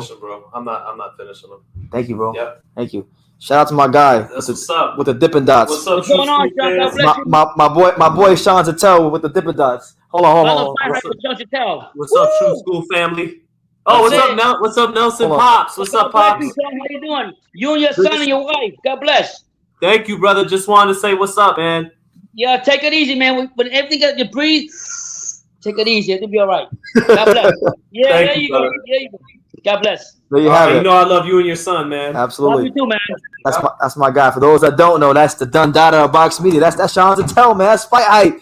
And when you talk about Fight Hype, when you talk about the best world class cities, you talking about Sean Tell. You're talking about Fight Hype. So shout out to my guy, the only guy that I would say I think Sean Tell is up there. I have a high opinion of him. That's my guy. But let me see. Yeah. But yeah, we were talking about Adrian Granados. Valiant says El Tigre Granados should hang them up. Now look, far be it for me to tell someone what they should and shouldn't do with their lives. And Adrian Granados, I don't really have too many friends that are fighters. You're not really supposed to be friends with fighters, just to be professional. But he's one of the only 2 or 3 fighters that are like legitimately my friend. Like when Ed Brown, the prospect from Chicago, got shot. The next day we were on the phone, and like I was there to comfort my friend. Love Adrian Granados, but for me personally, I just think, look, he's gotten what he's needed from the boxing. I would hate to see him fight Rashidi Ellis or any of them guys. You know what I'm saying? Yeah. Milo Gogan said it's Shaggy. You calling him Shaggy? No, that's Sean. That's not Shaggy. That's Sean, champ. Yeah. At the end of the day, with Adrian Granados, I think he's done a lot. He's not gonna get he's always got the short end of the stick in a lot of his fights. I think if he's made enough, invested whatever he invests his money in, he's good. Just move on, man. Don't put yourself in danger if you don't have to. I'll tell you this. It wouldn't surprise me if PBC called him up to fight Rashidi Ellis, though. Well, I mean, I guess if the money's right. That's who he is. That's who he is. Like, he's a guy they use he's a guy they use to build up whoever it is they actually care about. Yeah. And I mean, at the end of the day, it leaves a sour taste in my mouth that he never got his title shot at 147. He beat up Amir Imam, and then the boxing business industry froze him out of getting like the opportunities that he should have got. Yeah, because truth be told, if he had gotten the opportunity, who knows where he'd be today? Mm-hmm. There wouldn't be a dark shit with the judges. There wouldn't be this and that. Like a lot of fights. I'm not saying that some he won, some he lost. I'm just saying in general, he never gets the right. He always gets the short end of the stick. Yeah. Now, shout out to my guy Fresh BX. He says, I heard about Ed Brown. He was undefeated. How good was he, BT? It's hard to say how good Ed Brown was. Pops, do you know about Ed Brown? Yes, I just know that he was a very talented fighter from Chicago. That I really learned him through you and Granados, and I read the article, and God bless to him. It's unfortunate, guns and everything did or whatever happened. Not caught in that street life, but no, Ed Brown. No, look, I'm not gonna say I knew everything about Ed Brown, but at the time he got shot, at that time, he was one of the most active prospects in boxing. I mean, Ed Brown, I don't remember off top, but I remember like he was like fighting like 6-7 times a year. Like, and he was a welterweight. If he was alive right now, he probably would have. I think he was good enough from what I'd seen on tape and from what I knew about him and from how he was being moved. I think he would have definitely been a top 15 contender at the worst. Yeah. He was very long, very tall for the weight class. Maybe I think maybe the limited time he could have been at 147 would have been short because he was 6'1", very long for the weight. I mean, he was pushing like what? I don't know what his reach was. I just remember him being very long. Like, look, I'll pull it up for you guys so you guys can see it for yourself. So you mentioned Ed Brown, right? We're gonna go to screen share. All right. Hold on a second. Ed Brown. So this Ed Brown's box rec. So Ed Brown, hold on. In 2015 alone, look how many times he fought in 2015. So let's count them up. 1, 2, 3, 4, 5, 6, 7, 8, 9, 10, 11, 12, 13. He fought 13 times in 2015 alone. Yeah, I mean, you got to put respect to that name and understand. He fought 13 times in 2015 alone. I think if he would have stayed alive for like another 2 years, within I think 2017 might have been his breakout year because his name was really. I remember at the time his name was starting to bubble up. I think 2017 would have been the year where he would have got his first big opportunity on TV, and had he done well, he could have built upon from that. Yeah, I mean, sometimes you have to choose. You can't have the street life and be boxing. You can't be both. And we can't. I can't judge him if he's his own man or whatever. God bless him, rest in peace. But I'm saying I don't know. I don't know what to say because sometimes it's difficult, but you have to make a choice. Absolutely. Yeah, the dude was fighting once a month. About 15 times in 2015. Yeah. Or 13 times, whatever it was. That's some like he was on the 1920 schedule. Mm-hmm. Like, you know, you go on box track sometimes and you look at these fights from the 20s and they fought 17 times, 13 times, 14 times in a year. He did that in the modern era. I mean, the sad part, it's just like I always think back at Boston when they had what was that black fighter, that black basketball player that was very talented back in the 1980 or 1990. Damn, I can't think of his name right now. But anyway, he was great for the Boston Celtics. Len Bias. Yeah, Bias. And it hurts you to see like people like the way life is. No, but that's why life is all about choices, and you gotta make the right ones every day. Amen. Now, Noah Softspot says Amir Imam fooled us all, especially when he danced on Lubin in sparring. Amir Imam was a really good fighter. I think with Amir Imam, it was a classic case of I personally think he should have moved up a little earlier than he did, because he had weight problems even when he fought Granados. But he was out there knocking everybody out. He was like, out of all the American fighters who have like not been what we thought they'd be, he was a guy that I thought was like on the fast track towards like stardom. Because like it's funny to say now because he's lost to Jose Ramirez and Javier Molina, but people forget like this is a guy that was main eventing on Showtime regularly. Like this is a guy that people were saying would beat Danny Garcia and Broner at 140. Like people were saying that Amir Imam was going to be that guy. Now he had all the talent, but he didn't develop as a fighter. Like he always had this problem with pressure fighters, even before he lost to Granados. Like if you go back and you watch the fights with Fidel Maldonado Jr. and stuff like that, like there were fights where he got dropped, and you could clearly see that he had a bit of a vulnerability to volume punching pressure fighters. Yeah, I think sometimes too, having a lot of things outside the ring personally, I'm not going to know. I'm just speculating. I could be wrong.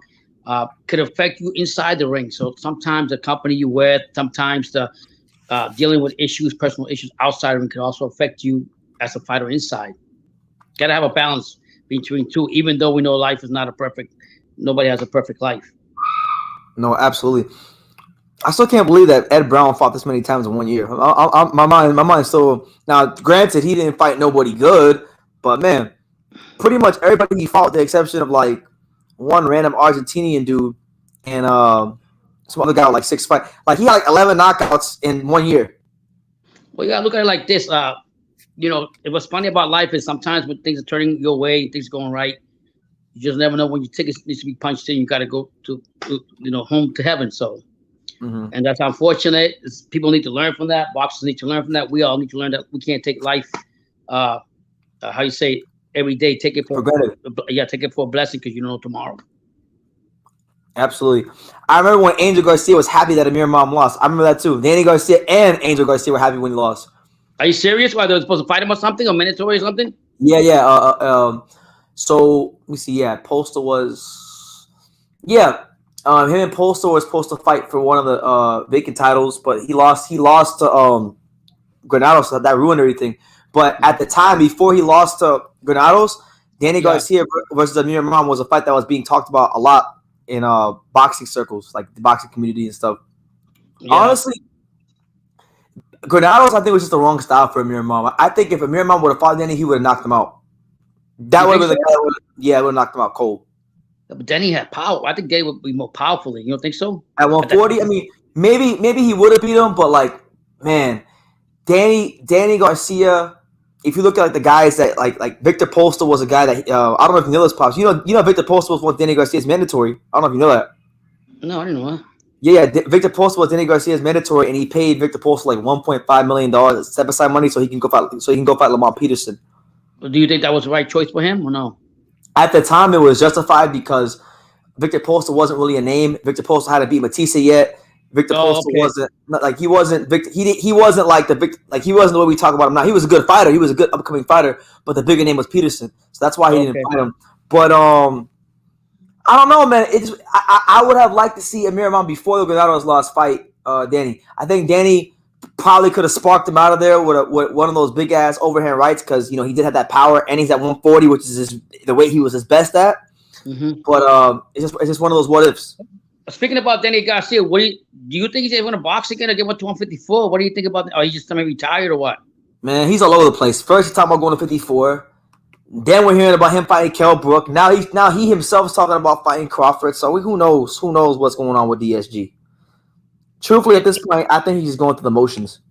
If let's say hypothetically he fought Crawford or what's the other guy? Kell Brook, who you think will win? I'm picking Crawford and Brook over Danny Garcia. Me too. I'm the same way on that. Yeah. I think the more winnable fight for him. I don't know. You always tell me that Danny Garcia looks good losing or something. You say at 147, he's mastered the art of looking good losing. You know. Hello, are you there? Yeah, I'm here. Brandon froze. You guys hear me? No, you froze. Let me change. You froze. Come back, guys. I gotta go back. Wait, brother, you froze. Brandon's coming right back. What do you think about that, Brandon? Really? I'm talking about with Danny Garcia. Can you hear me? Yeah, I can hear you now. Is Danny Garcia should just retire? You think, or yes? Yeah, 100%. He hasn't fought what almost a year. He's got everything he needed out of boxing. He's full off. Like, unless he's really, really serious about like being great again, retire. What is it to prove? He wanted to fight. He said he wanted to fight before. He said he wanted to fight Marky Garcia. What do you think about that shit? And he looking for a paycheck when he said that? I'm like, are you serious, Danny? You want to fight a Mikey Garcia? Yeah, you froze. Okay, can you hear me now? No, I can hear you, but your picture froze. Okay, I'll go back. I'm just saying. Refresh your page and come back. Yeah, I will. I got to go back. No. Yeah, Danny Garcia has no look left hook, special punch. You know? But you know, it's your boy BT, the untouchable, True School Sports Empire. I appreciate everyone watching the live today. My apologies, guys, for the last like 2 or 3 days not putting up videos. I'm in Vegas right now. It's been a pretty difficult 3 days, to be honest with you. Really difficult 3 days. But we got through it. We're here. We come back better than ever. So yeah, man. Expect a whole lot of videos this week. I already got like 14 of them done. 2 of them dropped already. So, you know, a lot of content on the way. Now, shout out to Dora. She says, "How is Amir Imam now? Is he still fighting?" The last I heard of Amir Imam, well, he had a kid recently, Amir Imam. So I think he's been spending time with his kid. And you know, the last boxing related thing I seen on Amir Imam was he posted I can't remember if it was a picture or a video, but it was like a month or 2 ago. He was back in the gym training, and I told him, like, "Hey, man, I'd love to see you back in the ring." And he was like, "Yeah," or something like that. So, he hasn't fought since he lost to Javier Molina on the Tyson Fury undercard. We're already into a 2-year. He's already had a 2-year layoff, so he's getting to that point in his career where, like, if you don't fight for another year or so, he's pretty much retired. Yeah, you know, I would like to see, Brandon. I know it's crazy because of different weight class or whatever. I would like to see Angel Garcia and Danny Garcia versus Teofimo Senior and Teofimo. Just be crazy just because they both talk a lot. Senior and Garcia, you know. Yeah. Jiho Park says Danny Garcia is already he's pretty much already retired. He's got his properties. He's got his house in Philly. He's got his place in South Florida. He owns a couple Dunkin' Donuts. He's buying more rental properties. He's straight. He don't need boxing, Pops. And barbershops and everything, so he's good. Barbershops, you know, he's good. He's got his tax write-offs. He's got his assets. He's got his equity. He's straight. I'm sure he got his credit straight as well. Like, he's straight. So, at this point, if he don't want boxing to just be great and because he loves the sport, he got to retire because fighters in this position who have everything they want out of boxing, they're the most liable to get pieced up. Now, Doris says, he started at my old gym in Albany, New York before Florida. Yeah, that's the gym, Doris, that you posted on Facebook where the old gym where I forgot who it was that trains there, but I messaged you about it one time. Isn't it close now, that gym, or that gym still alive? Hey, Doris, by any chance, did you know Coach Jamel Edie? By any chance, did you know Coach Mel? And did you ever meet Trevor Bryan? Because I mean, if I'm gonna assume they're at the same gym. You know, shout out to everybody here at your boy BC. Yeah. Angie Fresh asked earlier, do you think Gilberto Ramirez beat Canelo? That's a good question. I think that's like one of the fights that's one of the fights that needs to happen. Nobody's talking about it because Gilberto hasn't been involved in like big name fights, but I mean he's as Mexican as it gets. But you know what he said? But you know what he said, Brendan? He came out and said that since Canelo doesn't like fighting Mexicans, I'm going to get my citizenship.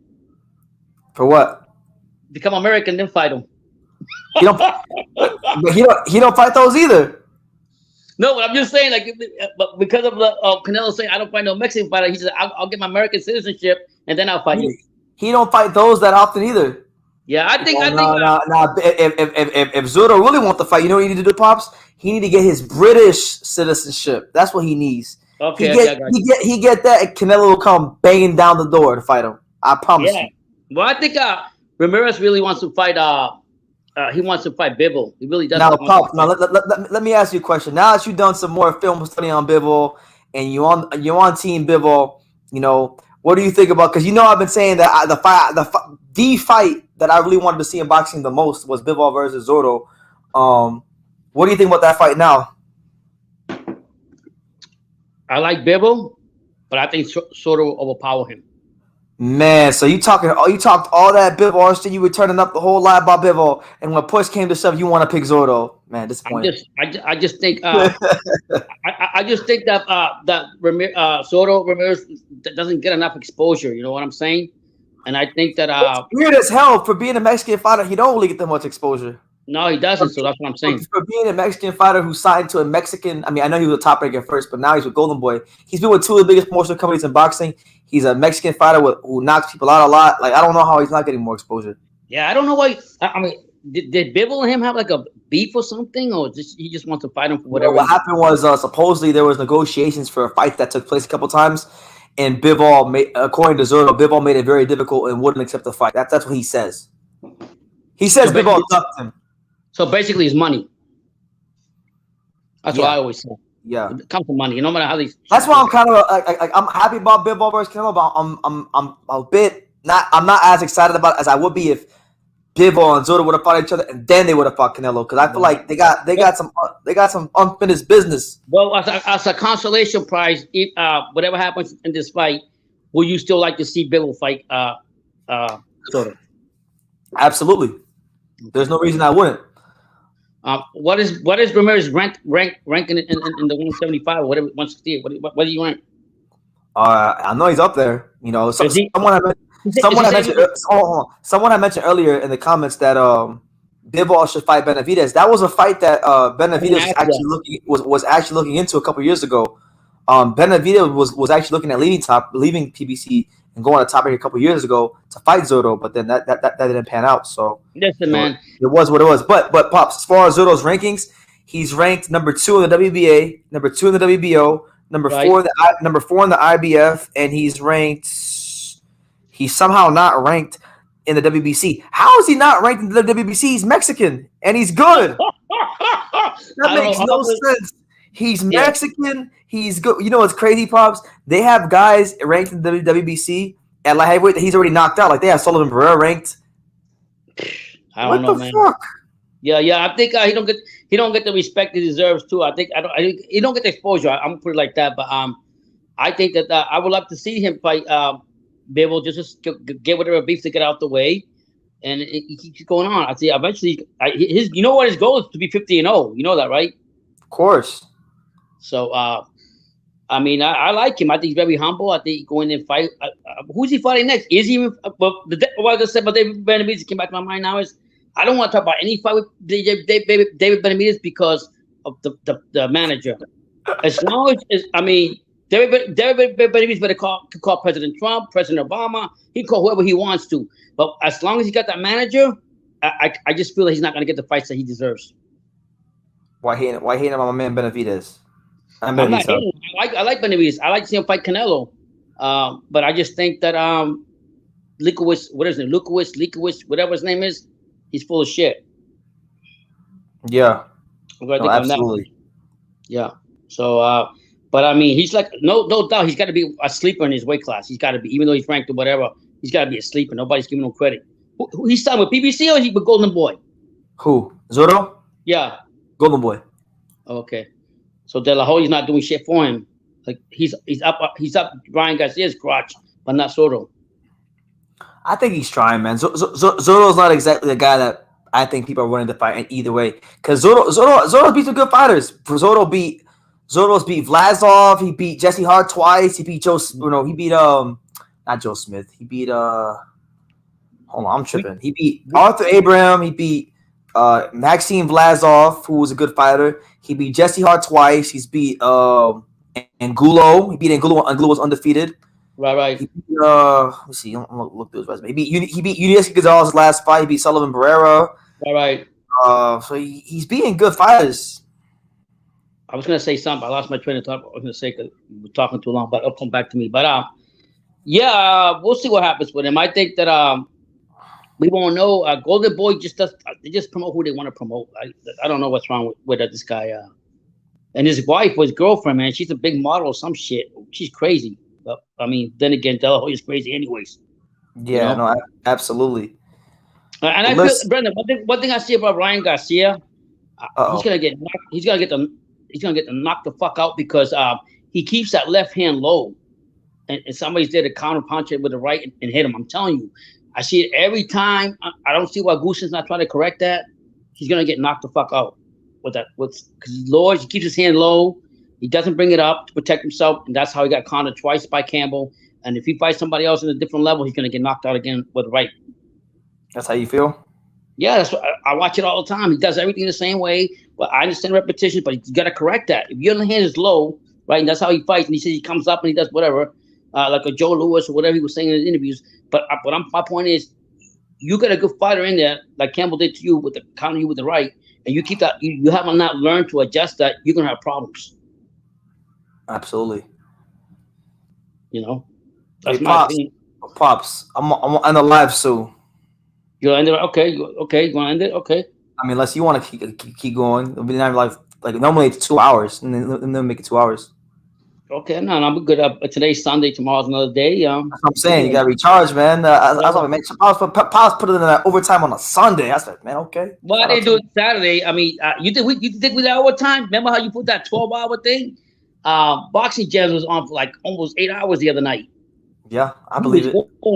They had a lot of big discussions. I was listening to it. They were talking about who they think is an all-time great, this and that, blah blah blah. And I was like, wow, you know. No, I believe it. But look, Pops, any final message to the boxing room before we end the interview? Yeah, thank you guys. I'm passionate. I'm not saying I can never say I'm right or wrong because we're imperfect.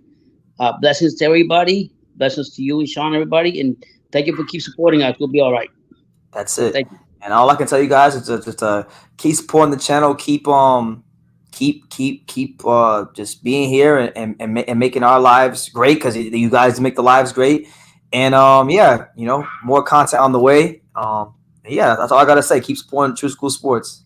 Yep. That's it. With that being said, like I say in every single one of these videos, you guys can love me or you can hate me, but I'm just a kid from Daniel. So until next time, take care, guys. Thank you, guys.